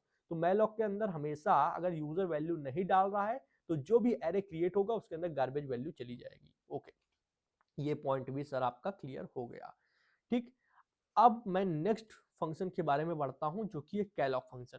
सबसे पहले एक चीज दिमाग में डाल लो, जो मैलॉक है और जो कैलॉक है ये 90% सेम है, सेम बिल्कुल सेम, सिर्फ 10% भी, 10 क्या 5% ही आप समझ लो डिफरेंट है। कैलॉक क्या होता है, calloc stand for contiguous allocation. Calloc क्या है, कंटिग्यूअस, इसको बोलते हैं कंटिग्यूअस एलोकेशन फंक्शन। ठीक है, जैसे मैलॉक काम करता है सेम वैसे कैलॉक भी करता है, कोई डिफरेंट नहीं है। यहाँ पे मैलॉक से आप क्या करते हो, एक एरे बनाते हो हीप के अंदर, ठीक है, यहाँ एक एरे बनाते हो, इसमें भी आप सेम वही काम करते हो, एक एरे बनता है इस तरीके से। अगर आपको 5 ब्लॉक का चाहिए तो 5 ब्लॉक का बन जाएगा। ठीक है, 1 2 3 4 5। It reserve a block of memory with given amount of bytes. तो सेम लाइन वहां पे भी लिखी थी, सेम यहाँ पे भी लिखी, ये भी क्या करता है उतनी ही बाइट्स रिजर्व करता है जितनी आप फंक्शन में बताओगे। ठीक है, the return value is a void pointer to the allocated space. जब भी पॉइंटर रिटर्न होगा वो वॉइड पॉइंटर होगा, जैसे मैलॉक में था सेम वही चीजें। हम लोग अगर वॉइड पॉइंटर रिटर्न हो रहा है तो क्या कहते हैं, therefore the void pointer need to be casted, उसकी कास्टिंग करने की जरूरत होती है appropriate type as per the requirement, जिसकी आपको रिक्वायरमेंट हो उसमें आप क्या करते हो उसको कन्वर्ट कर देते हो। अगर वॉइड पॉइंटर को हमको कैरेक्टर में जरूरत है तो हम लोग कैरेक्टर में क्या करते हैं उसको कास्ट कर देते हैं, वैसे इंटीजर में जरूरत है तो इंटीजर में कास्ट कर देते हैं। फिर यहाँ पे however if the space is insufficient allocated of memory fails and returns null memory. अगर हीप मेमोरी में जितनी जगह है उससे ज्यादा की आप डिमांड करोगे रन टाइम पे तो वो क्या करेगा पॉइंटर के अंदर नल डाल के भेज देगा। ठीक है, तो ये हमेशा ध्यान रखना, ये आप प्रैक्टिस के लिए आप एक बार करके देखना, इफ के अंदर पॉइंटर इक्वल टू नल लिखना और बहुत बड़ा कुछ नंबर ऐसा लिखना जो दे ना पाए, तो देखना नल आपको पॉइंटर को इक्वल टू नल पे इफ कंडीशन चल जाएगी। ये आपको टास्क दे रहा हूं, बहुत सिंपल टास्क है, ज्यादा कुछ मेहनत वाला नहीं है। फिर लास्ट में क्या आ रहा है, all the value at allocated memory are initialized to zero. अब सिर्फ डिफरेंट ये है कि यहाँ पे पिछले मैलॉक में क्या लिखा था कि गार्बेज वैल्यू आती है और कैलॉक में क्या लिखा है कि यहाँ पे जीरो आता है। तो बस इतना ही डिफरेंट है कि मैलॉक में गार्बेज वैल्यू आती है जब आप खुद से कोई वैल्यू नहीं देते हो, और कैलॉक में जीरो आता है उस एरे के ब्लॉक के अंदर। एक बार देख लेते हैं, जब इतना बोल ही रहा है तो उससे पहले सिंटेक्स समझ लिया जाए कि सिंटेक्स लिखा कैसे जाता है। भाई काम तो सेम कर रहा है, ये तो समझ में आ गया, क्या सिंटेक्स में कुछ डिफरेंट है या नहीं है ये भी देखना पड़ता है। ओके, तो यहाँ पे हम लोग आए, यहाँ पे यार सेम सेंटेंस लग रहा है, कुछ ज्यादा तो सिंटेक्स में कुछ डिफरेंस है नहीं। हाँ, कुछ ज्यादा डिफरेंट है नहीं, बस एक चीज का आपको ध्यान रखना है कि यहाँ पर हम लोग ऐसे करते थे, जैसे अगर हमको 4 ब्लॉक चाहिए, ध्यान देना 4 लिखा, फिर हम लोग को इंटीजर यहाँ से मान लो साइज ऑफ ऑपरेटर यूज करते थे तो उसने मान लो 4 यहाँ से निकाल दिया। ठीक है, इंटीजर का टाइप यहाँ पे 4 बाइट होता है, तो हम लोग मल्टीप्लाई कराते थे स्टार ऑपरेटर लगा के, पर यहाँ मल्टीप्लाई कराने की जरूरत नहीं है, यहाँ बस आपको कॉमा लगा देना है। ठीक, कॉमा से काम हो जाएगा, मल्टीप्लाई वाला निशान मत लगाना। और यहाँ पे चाहे आप 4 खुद से लिख दो, 5 खुद से लिख दो, या फिर आप यूजर से अगर वैल्यू ले रहे हो कि कितने ब्लॉक चाहिए तो वहां पे n की वैल्यू डाल सकते हो। बाकी सेम है यार, कुछ डिफरेंट नहीं है। और करके दिखा देता हूँ, देखो इसमें मैं कुछ नहीं करूंगा, सिर्फ यहाँ पे मैलॉक की जगह कैलॉक का यूज करूंगा। यहाँ पे जहाँ मैलॉक लिखा है यहाँ पे m की जगह c डाल देते हैं, बाकी सब चीजें सेम। ठीक है, n की वैल्यू यूजर से ही यहाँ पे भी लेंगे। और यहाँ ध्यान रखें कि जब आप ये कर रहे हो n, तो मल्टीप्लाई की जगह कॉमा लगा देना, क्योंकि यहाँ पे अगर मल्टीप्लाई लगाओगे तो गड़बड़ हो जाएगी। कॉमा लगा दिया, कैलॉक में कॉमा लगता है, मल्टीप्लाई का निशान नहीं लगता है।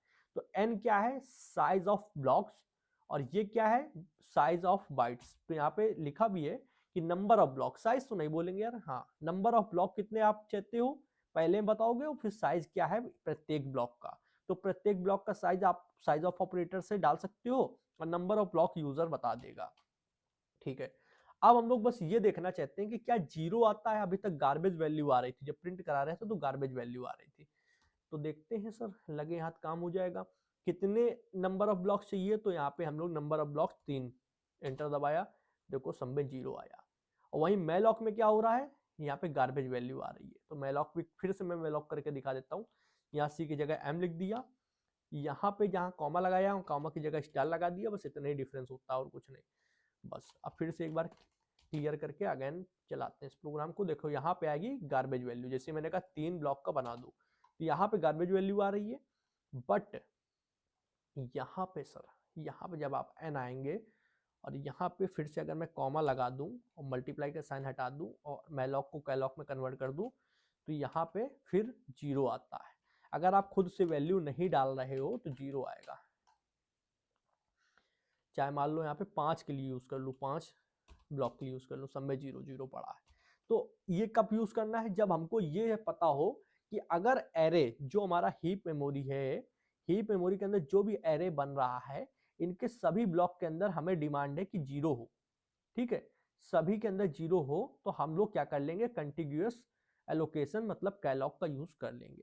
और अगर हमें ये चाहिए कि इसके अंदर रैंडम वैल्यू भी चल जाएगी तो हम लोग मैलॉक का यूज कर लेंगे, सिंपल है। ठीक है, इसके बाद आते हैं री एलॉक। री एलॉक थोड़ा सा मतलब ये समझो कि इसलिए बनाया गया कि कैलॉक और मैलॉक का अभी तक आप यूज कर रहे थे सेम था, पर कभी कभी जैसे यहाँ पे लिखा है री एलॉक स्टैंड फॉर री एलोकेशन, जो आपने एलोकेशन पहले से कर रखी है उसमें आपको कुछ चेंजमेंट करना होगा। जैसे मैंने बताया था कि अगर आपने पहले से हीप मेमोरी के अंदर 4 ब्लॉक का आपने एक एरे बना रखा है, ठीक, 1 2 3 4, ठीक, उसको पॉइंटर से पॉइंट भी कर रखा है। आगे चल के आपको जरूरत है कि मुझे ये 4 नहीं, मुझे इस 6 ब्लॉक का चाहिए। ठीक, अब क्या करोगे ऐसी सिचुएशन में, मैंने यहाँ पे लिखा if the dynamically allocated memory is insufficient. आपने जो डायनेमिकली मेमोरी को साइज दिया है वो इनसफिशिएंट है, आपको ज्यादा की जरूरत है या फिर अब कम की जरूरत है। मान लो पहले 4 था, अब आपको 3 की या 2 ही की जरूरत है, तो इस साइज को घटाने या बढ़ाने के लिए we can change the size previously allocated. जो पिछली बार आपने एलोकेशन के समय साइज दिया था उसको चेंज करने के लिए, मेमोरी को यूज चेंज करने के लिए हम लोग रीएलोक फंक्शन का यूज करते हैं। ठीक है, तो क्या करेंगे, क्या हम लोग एक नया एरे बनाएंगे 8 ब्लॉक का? नहीं, हम लोग इसी पॉइंटर के इसी एरो को रीराइट करके 4 से 6 बना देंगे। तो यहाँ पे 4 था, 6 हो जाएगा। बस ये होता है रीएलॉक। आइए समझते हैं इसको भी। जैसे एग्जाम्पल के तौर पे अभी तक हम लोग चाहे यहाँ पे मैलॉक समझ लो चाहे रीएलॉक कैलॉक समझ लो, दोनों पे ही सेम चीज होगी। देखो जैसे यहाँ पे साइज ऑफ इंटीजर और यहाँ पे n, ठीक है, n जो है वो यूजर बता रहा है कि 4 चाहिए, ठीक है, और 4 ब्लॉक मान लो 4 यहाँ पे दे देगा, 4 ब्लॉक का एक एरे भी बन जाएगा। एरे में 4 ब्लॉक की वैल्यू भी आ जाएगी, पर आगे जाके हमको जरूरत पड़ रही है कि हमको 4 नहीं, हमको 8 की जरूरत है। ठीक है, अगर 8 की जरूरत है तो हम लोग आगे री एलोकेशन कर सकते हैं, इतना हमें मालूम है।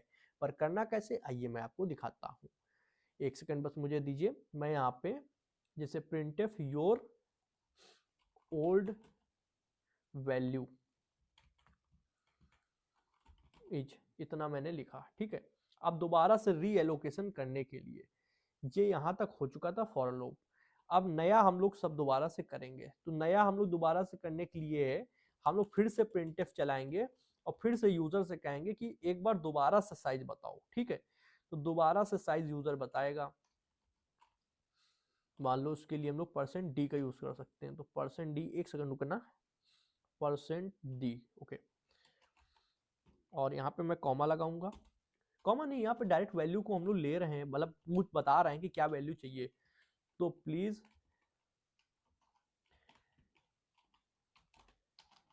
अरे यार कीबोर्ड फंस रहा है ना, please enter a value of new array, इतना बताया। इससे क्या होगा, एक दोबारा से मैसेज जाएगा यूजर के पास कि अब आप दोबारा से री एलोकेशन कर सकते हो। तो दोबारा से री एलोकेशन करने के लिए क्या होगा, वो दोबारा से यहाँ पे स्कैनएफ में वैल्यू डालेगा, तो दोबारा से वैल्यू ले लेंगे। वैल्यू लेनी है परसेंट इंटीजर टाइप की, तो परसेंट डी लगाएंगे, आप किसी भी टाइप की लेके देख सकते हो। अब हम परसेंट एन का ही यूज कर रहे हैं, एन ऊपर हम लोग बना चुके हैं तो दोबारा से एन बनाने की जरूरत नहीं है, ठीक है। अब एन में नई वैल्यू आएगी। अब इस नई वैल्यू के अकॉर्डिंग हमको रीएलोकेट करना है इस पुराने वाले एरे को।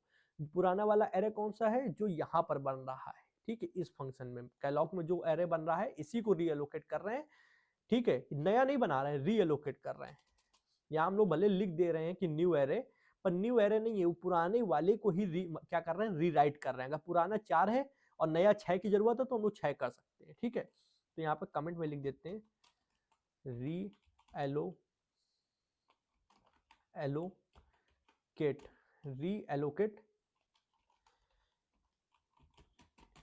रीएलोकेट ऑफ ओल्ड एरे, या फिर यहाँ पे लिख दो री right size of old array, ठीक। इतना लिख दिया। इतना करने के बाद अब मान लो न्यू वैल्यू तो मिली है, तो न्यू वैल्यू के अकॉर्डिंग हमको क्या करना है, एक पॉइंटर वेरिएबल जो पहले बना था सेम करेंगे, इंटीजर टाइप में उसको कास्केड करना है, तो इंटीजर और स्टार लिख लेते हैं। लिखने के बाद यहाँ पे अब हम लोग को क्या करना है, इसमें नए अकॉर्डिंग करना है, तो री एलॉक करेंगे यूज। मैलॉक या कैलॉक नहीं करेंगे, री एलॉक करेंगे। तो री एलॉक यूज किया। री एलॉक के अंदर क्या होता है सिंटेक्स, री एलॉक के अंदर सिंटेक्स होता है कि पुराना वाला पॉइंटर डाल दो और नया साइज बता दो बाइट्स में, ठीक है। बता देंगे, कोई दिक्कत नहीं है दोस्त। तो हम लोग यहाँ पे जैसे पुराना मान लो पॉइंटर मैंने डाल दिया, कॉमा लगाया, और नया साइज यहाँ पे डाल देते हैं। नया साइज क्या होगा, n से वैल्यू आ रही है, ठीक है, तो n multiply by size of integer, इतना मैंने लिख दिया। तो इससे क्या होगा, पुराना साइज जो है उसके अकॉर्डिंग नया रीएलोकेशन हो जाएगा। ओके, तो हमारा रीराइट हो गया वो एरे। इसको अभी हम लोग करके भी देखेंगे, आपको टेंशन नहीं लेनी है। सबसे पहले हम लोग क्या करते हैं, फॉर लूप बना लेते हैं। For loop int i is equal to 0, i less than में हम लोग n डालेंगे, i प्लस प्लस, और यहाँ पे हम लोग लिख देते हैं printf enter a new data in new array। मैं लिख रहा हूँ न्यू एरे, पर एक्चुअल में है पुराना एरे, उसी को क्या किया जा रहा है, रीराइट किया जा रहा है, ठीक है। स्कैन एफ किया, स्कैन एफ से परसेंट डी से जो वैल्यू आ रही है एम्परसेंट से, उसको पॉइंटर के अंदर डाल देंगे। पॉइंटर एक एरे की तरीके, तो उसके अंदर इंडेक्स में आई आ रहा है, ये डाल दिया, ठीक है। अब उसको दोबारा से फॉर लूप को चला लेंगे। तो फॉर लूप को दोबारा चलाने के लिए स्कैन एफ हटा देते हैं और ये वाला प्रिंटफ कॉपी करके डाल देते हैं, ऊपर वाला दोबारा से यहाँ पे डाल देते हैं, ये डाल दिया। और योर न्यू वैल्यू इज, ठीक है। यहाँ पे हमारा काम हो चुका है। अब हम लोग क्या करेंगे, सिर्फ प्रिंट करके देखेंगे, ठीक है। क्या करके देखेंगे, प्रिंट करके देखेंगे। और थोड़ा सा मैं इसको मिनिमाइज कर देता हूँ, पहले इसको समझा देता हूँ कि एक बार आपने पुरानी क्या करा, कैलॉग का यूज करके साइज डिक्लेयर किया एरे का, और उसका यूज किया, उसमें कुछ वैल्यू डाली और कुछ प्रिंट कराई, ठीक है। फिर आपने क्या किया, उसका अगर आपको चाहिए और साइज बड़ा चाहिए तो आपने उसको रीएलोकेट कर दिया। न्यू साइज जो मिल रहा है उसमें रीएलोकेशन करके उसका साइज बढ़ा दिया, और बढ़ाने के बाद बढ़ा हुआ साइज आप नया डाल रहे हो वही होगा, और यहाँ पे प्रिंटफ करा दिया। अब समझना, यहाँ पे आप देख पाओगे अच्छे से। जैसे मैंने यहाँ पे प्रोग्राम चल के आया, मैंने कहा पहले मैंने कहा 4 साइज का एरे बना दो, तो इसने 4 साइज का एरे बनाया, उसमें कहा वैल्यू डालो, तो मैंने कहा 1 2 3 4, ठीक। तो इसने कहा योर ओल्ड वैल्यू 1 2 3 4, ठीक। फिर इसने दोबारा से हमको क्या किया, ऑप्शन दे दिया please inter a value of new array, तो आप न्यू एरे की वैल्यू डाल सकते हो। तो मैंने कहा पिछली बार 4 था, इस बार मुझे बढ़ाना है, 6 कर दो, तो 6 हो जाएगा। अब न्यू एरे के अंदर डेटा डाल रहा हूं, तो 1 2 3 के बाद 4 5 6, ये देखो। तो पिछली बार सिर्फ 4 साइज का ही एरे बन पाया था, इस बार 6 साइज का एरे बन चुका है। ये इस तरीके से समझाया जा रहा है। वैसे रियल में जब इन फंक्शंस का यूज किया जाता है डायनेमिकली मेमोरी में, तो बहुत ही अलग अप्रोच से किया जाता है, पर ये पढ़ने के लिए काफी अच्छा तरीका है। इस तरीके से हम लोग समझ पा रहे हैं कि कैसे हम लोग रीएलोकेशन कर रहे हैं। ठीक है, ये हो गया आपका यहाँ तक। अब मैंने बोला था कि इसमें आप बढ़ा भी सकते हो, घटा भी सकते हो, तो घटाने वाली चीज भी जरा देख लेते हैं। पिछली बार मान लो अगर मैंने कहा जो एरे का साइज है, ठीक है, वो क्या है 4, तो 4 कर दो। तो मैंने कहा 1 2 3 4, एंटर दबाया, तो 1 2 3 4 ये आपकी 4 साइज का एरे बना था। अब मैंने कहा अगली बार मुझे उतनी जरूरत नहीं है, सिर्फ 2 साइज का एरे बनाओ, तो 2 साइज का 1 2, तो ये घटा भी सकते हो रीएलोकेशन में और बढ़ा भी सकते हो, दोनों चीजें हैं। तो ये आपकी क्लियर हो गई। अब घटाना बढ़ाना हो गया है सर, आपने कैलॉग भी सीख लिया, मैलॉग भी सीख लिया, दोनों सेम थे। रीएलॉक में क्या है, जो पुराना एरे था उसको रीराइट करके आपने साइज बढ़ा दी। पर फ्री भी करना सीख लीजिए सर, फ्री नहीं करोगे तो वो कहीं ना कहीं एब्जॉर्ब करके रखे हुआ है।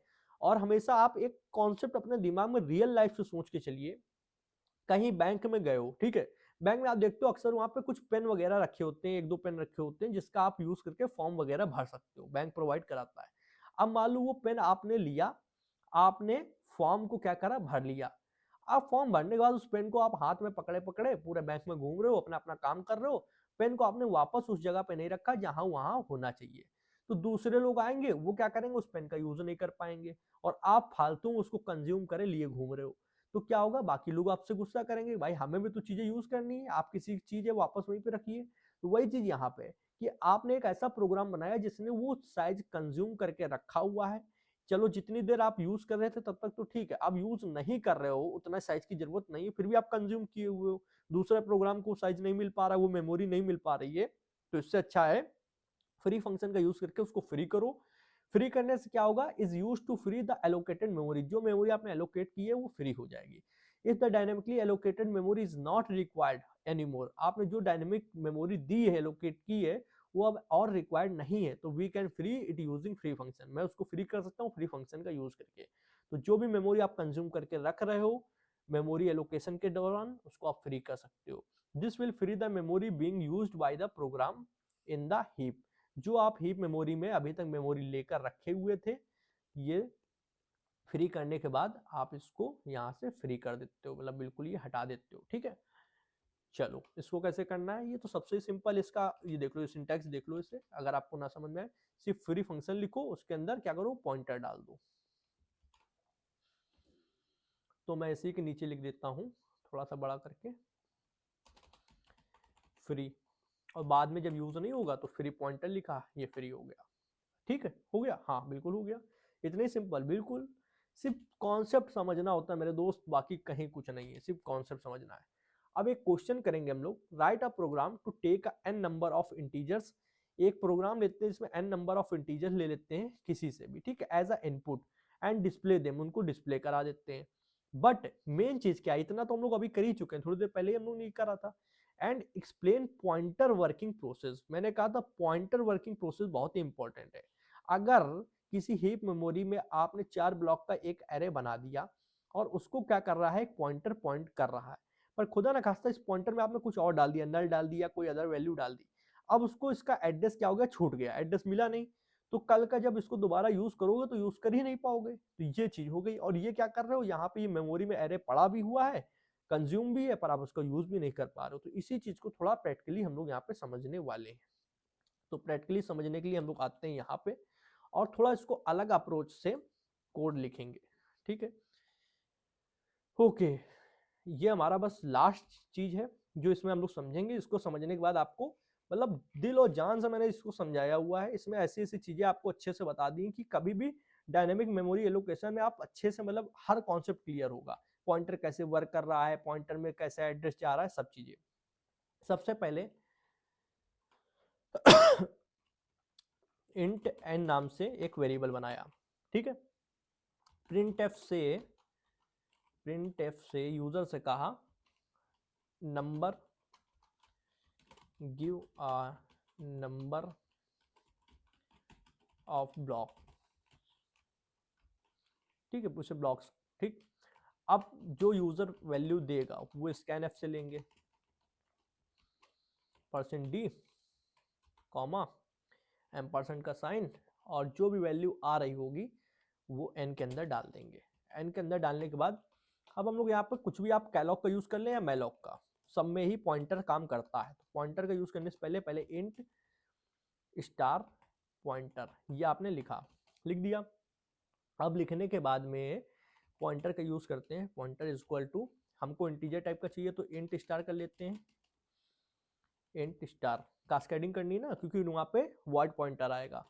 तो मैलॉक फंक्शन का यूज करते हैं। मैलॉक के अंदर हमने कहा जो भी यूजर बताए कि मान लो 4 ब्लॉक 3 ब्लॉक, उतने को मल्टीप्लाई कर दो साइज ऑफ इंट से। तो इंट का साइज है 4 बाइट, तो जो भी वो बताएगा, अगर उसने कहा 5 और यहाँ पे इंटीजर का साइज है 4, तो 5 को 20 बाइट आप क्या करो, रिजर्व कर लो।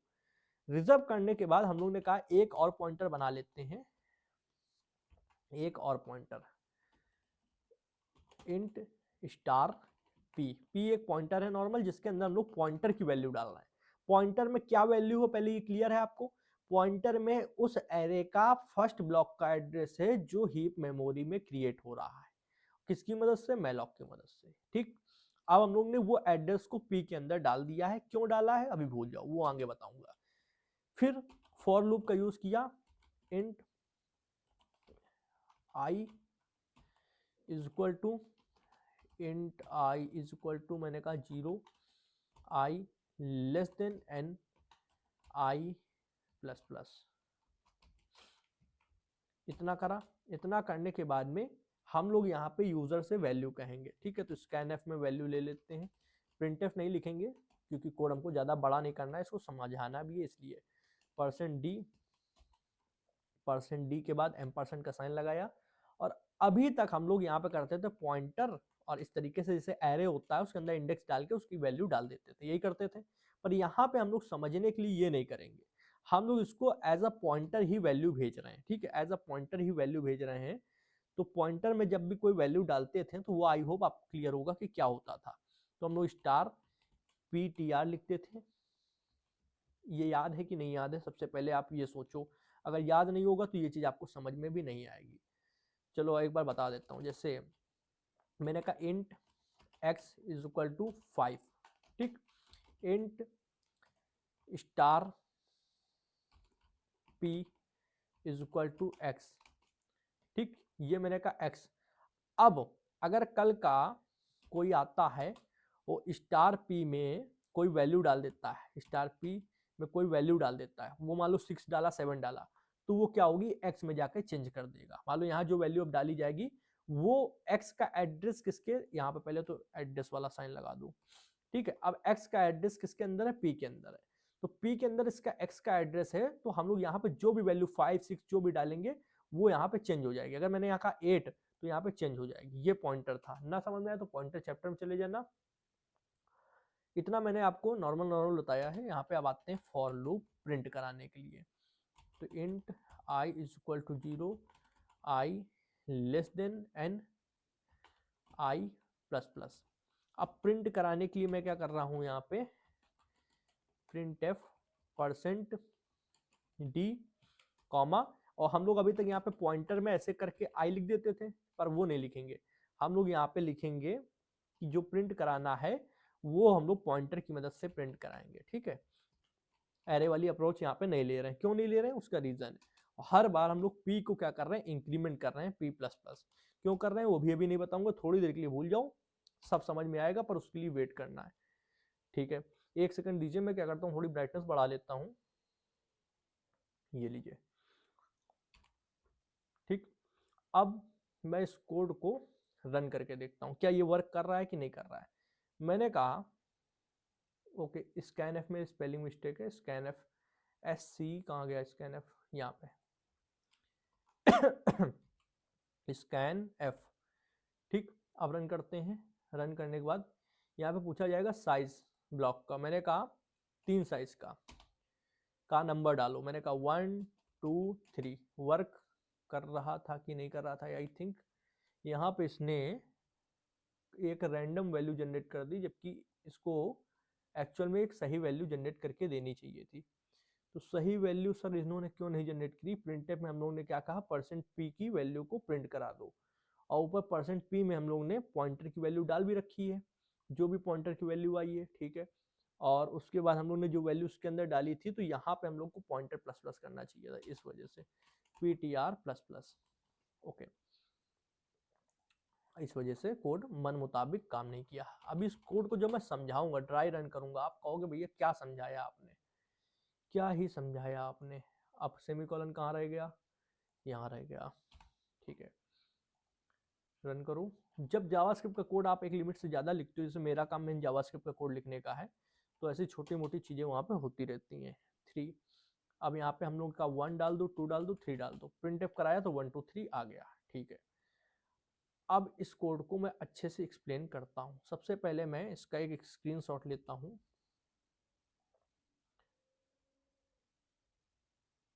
ये लीजिए, ठीक है।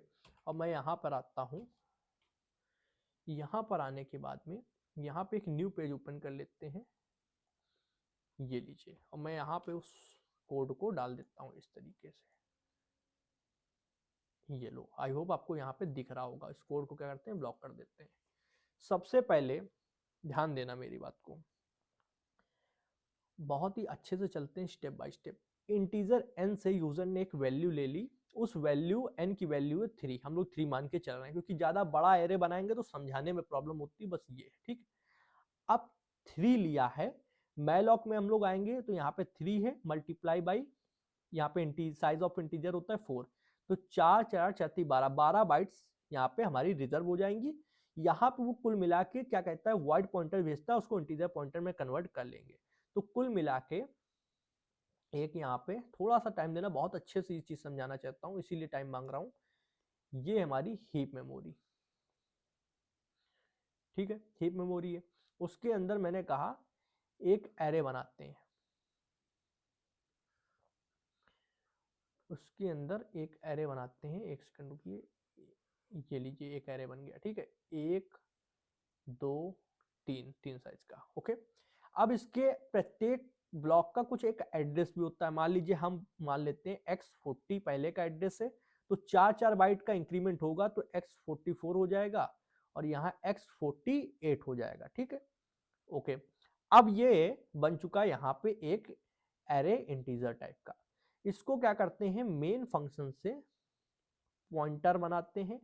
ये मान लो पॉइंटर बन गया, इसको क्या कर रहा है, ये पॉइंट कर रहा है, तो ये यहाँ पर किसको, पहले वाले ब्लॉक को पॉइंट कर रहा है। पॉइंटर के अंदर क्या है, पहले वाले ब्लॉक का एड्रेस होता है। पॉइंटर के अंदर क्या होता है, address of first block of array in heap memory, ठीक है। ये आप हमेशा ध्यान रख के चलें। इसके बाद में यहां तक तो क्लियर है कि मान लो मैंने यहां तक क्या किया, इस लाइन तक आपको क्लियर है। अब थोड़ी देर के लिए यहाँ पे भूल जाओ कि मैंने यहाँ पे पी और ये सब कुछ करा था, थोड़ी देर के लिए भूल जाओ, ठीक है, भूल गए।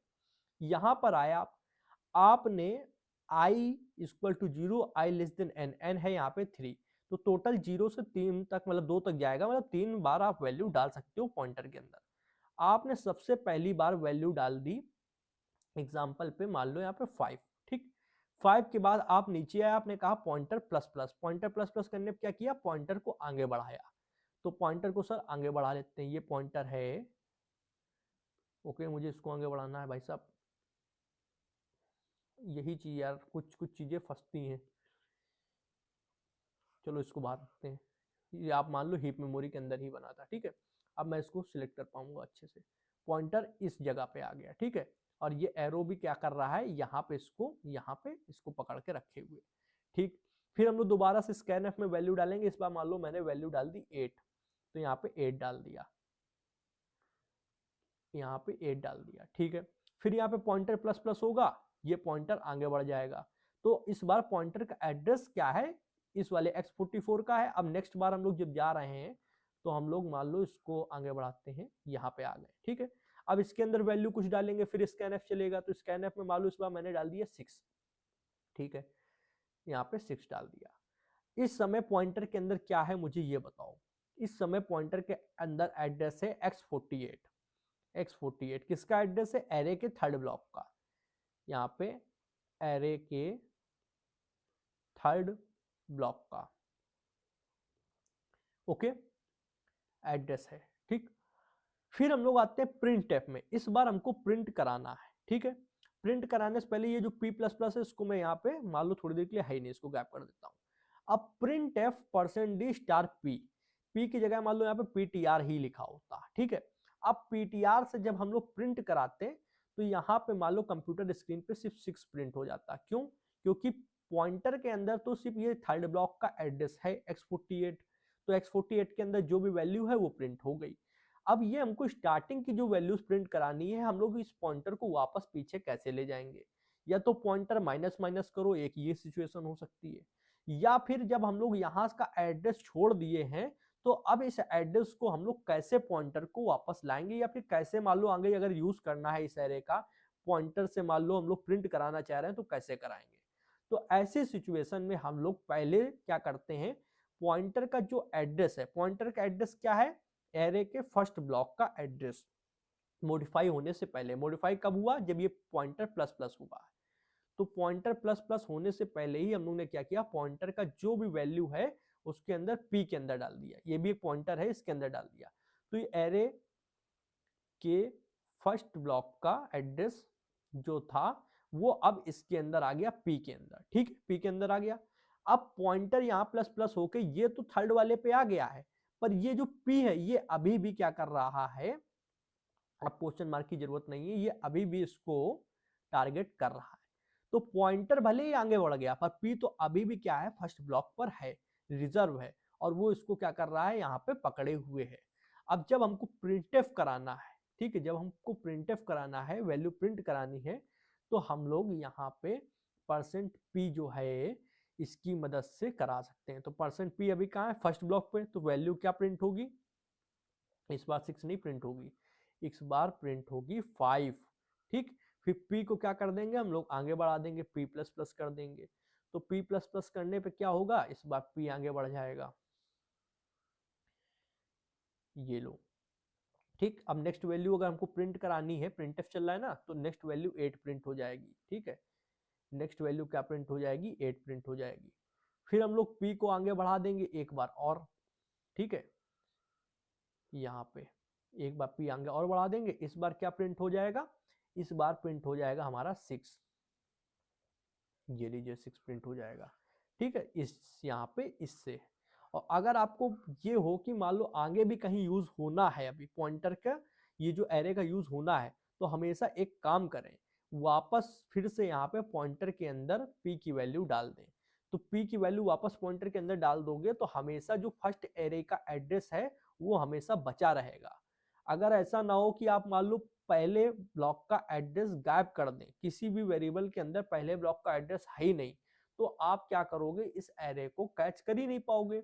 आप तो जहां पर हो बस वहां तक का बता सकते हो, इसके पीछे की वैल्यू को आप बताने के लिए इनका एड्रेस चाहिए। तो इसीलिए जो भी हीप मेमोरी के अंदर, जो भी हम लोग हीप मेमोरी के अंदर एरे बना रहे होते हैं, मान लो ये एक हीप मेमोरी है, इसके अंदर जो भी एरे है, मान लो 3 ब्लॉक का हो या 4 ब्लॉक का हो, ठीक है, 3 ब्लॉक का हो या 4 ब्लॉक का हो, उसके फर्स्ट जो भी ब्लॉक का एड्रेस है वही मेन होता है। तो मान लो यहाँ पे x40 है, 4 मान लो इंटीजर है ना, तो 4 बाइट आगे बढ़ेगा, x44 x48। तो ये जो फर्स्ट ब्लॉक का एड्रेस है सबसे इंपॉर्टेंट यही है। तो चाहे पॉइंटर वेरिएबल के अंदर चाहे पी वेरिएबल के अंदर इसको कहीं सेव करके रखना पड़ता है, क्योंकि अगर ये चला गया तो हम लोग आगे की चीजें यूज नहीं कर पाएंगे। इसीलिए अभी तक हम लोग कोड के अंदर एक्चुअल में यहाँ पे हम लोग ये अप्रोच नहीं यूज करके ये वाली अप्रोच यूज कर रहे थे, एरे वाली। तो इसमें क्या होता है कि कभी भी एड्रेस को हम लोग को इंक्रीमेंट करना ही नहीं पड़ता है। जब इंक्रीमेंट नहीं करना पड़ेगा क्योंकि इंडेक्स ऑटोमेटिक चेंज हो रहे हैं, 0 1 2 इस तरीके, तो हम लोग को इंक्रीमेंट करने की जरूरत नहीं है, हम लोग एरे की तरीके डायरेक्ट यूज कर पाते हैं। ठीक है, इसमें हम लोग का एड्रेस कभी जाता ही नहीं है, जो एड्रेस फर्स्ट ब्लॉक का था वो रहेगा हमेशा। ये अप्रोच ज्यादा सही है। ठीक है, तो ये हम लोग ने क्वेश्चन को कर लिया सॉल्व यहाँ पे बेहतरीन तरीके से। तो पॉइंटर वेरिएबल जो आपने बनाया है जिसमें एड्रेस है फर्स्ट ब्लॉक का, और ये मोस्ट इंपॉर्टेंट है। ठीक है, ये क्या है, मोस्ट इंपॉर्टेंट है, सेव करके रखना। क्लियर? आई होप ये लेक्चर आपको अच्छा लगा होगा। इसमें मैंने इन डेप्थ तरीके से आपको डायनेमिक मेमोरी एलोकेशन कैसे होती है समझाया, उसके चारों फंक्शन के बारे में अच्छे समझाया, मेमोरी का लेआउट कैसे होता है उसके स्ट्रक्चर के बारे में अच्छे समझाया, स्टैक हीप किस तरीके वर्क करती है ये समझाया, और पॉइंटर कितना इंपॉर्टेंट है, उसके अंदर कौन सा एड्रेस सेव होता है, उसको कैसे संभाल के रखना चाहिए उसके बारे में भी बताया। ये सारे इन डेप्थ टॉपिक आपको इस एक अकेली वीडियो में सीखने को मिल गए। आज से हमारा ये सी प्रोग्रामिंग का कोर्स यहीं पे समाप्त होता है। सी का कंप्लीट सिलेबस आप लोगों ने पढ़ लिया है, एक एक चीजें मैंने इन डेप्थ में आपको समझा दी है। इसके बाद सिर्फ एक वीडियो इन फ्यूचर आएगी 2 मंथ 3 मंथ बाद कभी भी, जिसमें मैंने 5 प्रैक्टिस ऐसी करा दूंगा जो आप देखोगे जब बोलोगे भैया ये क्या बनवा दिया सी प्रोग्रामिंग से, तो फिर आपको मजा आ जाएगा, उससे आपकी लॉजिक बिल्डिंग काफी तगड़ी हो जाएगी। मेरे दिमाग में है, बस टाइम मिलने पे ही मैं वो चीज को करूंगा। इसी के साथ वीडियो पसंद है तो वीडियो को एक लाइक करें। कुछ भी फीडबैक शेयर करना हो तो कमेंट में अपना फीडबैक बिल्कुल शेयर कर सकते हैं, उससे मुझे मोटिवेशन मिलती है। चैनल पर नया तो चैनल को सब्सक्राइब कर लें, बेल आइकन को प्रेस कर लें, जिससे आने वाले इंटरेस्टिंग कोडिंग वीडियो में क्वेश्चन नोटिफिकेशन आप लोग को मिलती रहेगी जनाब। आज को वीडियो में इतना ही था। थैंक्स फ्रेंड्स, जय हिंद, जय भारत।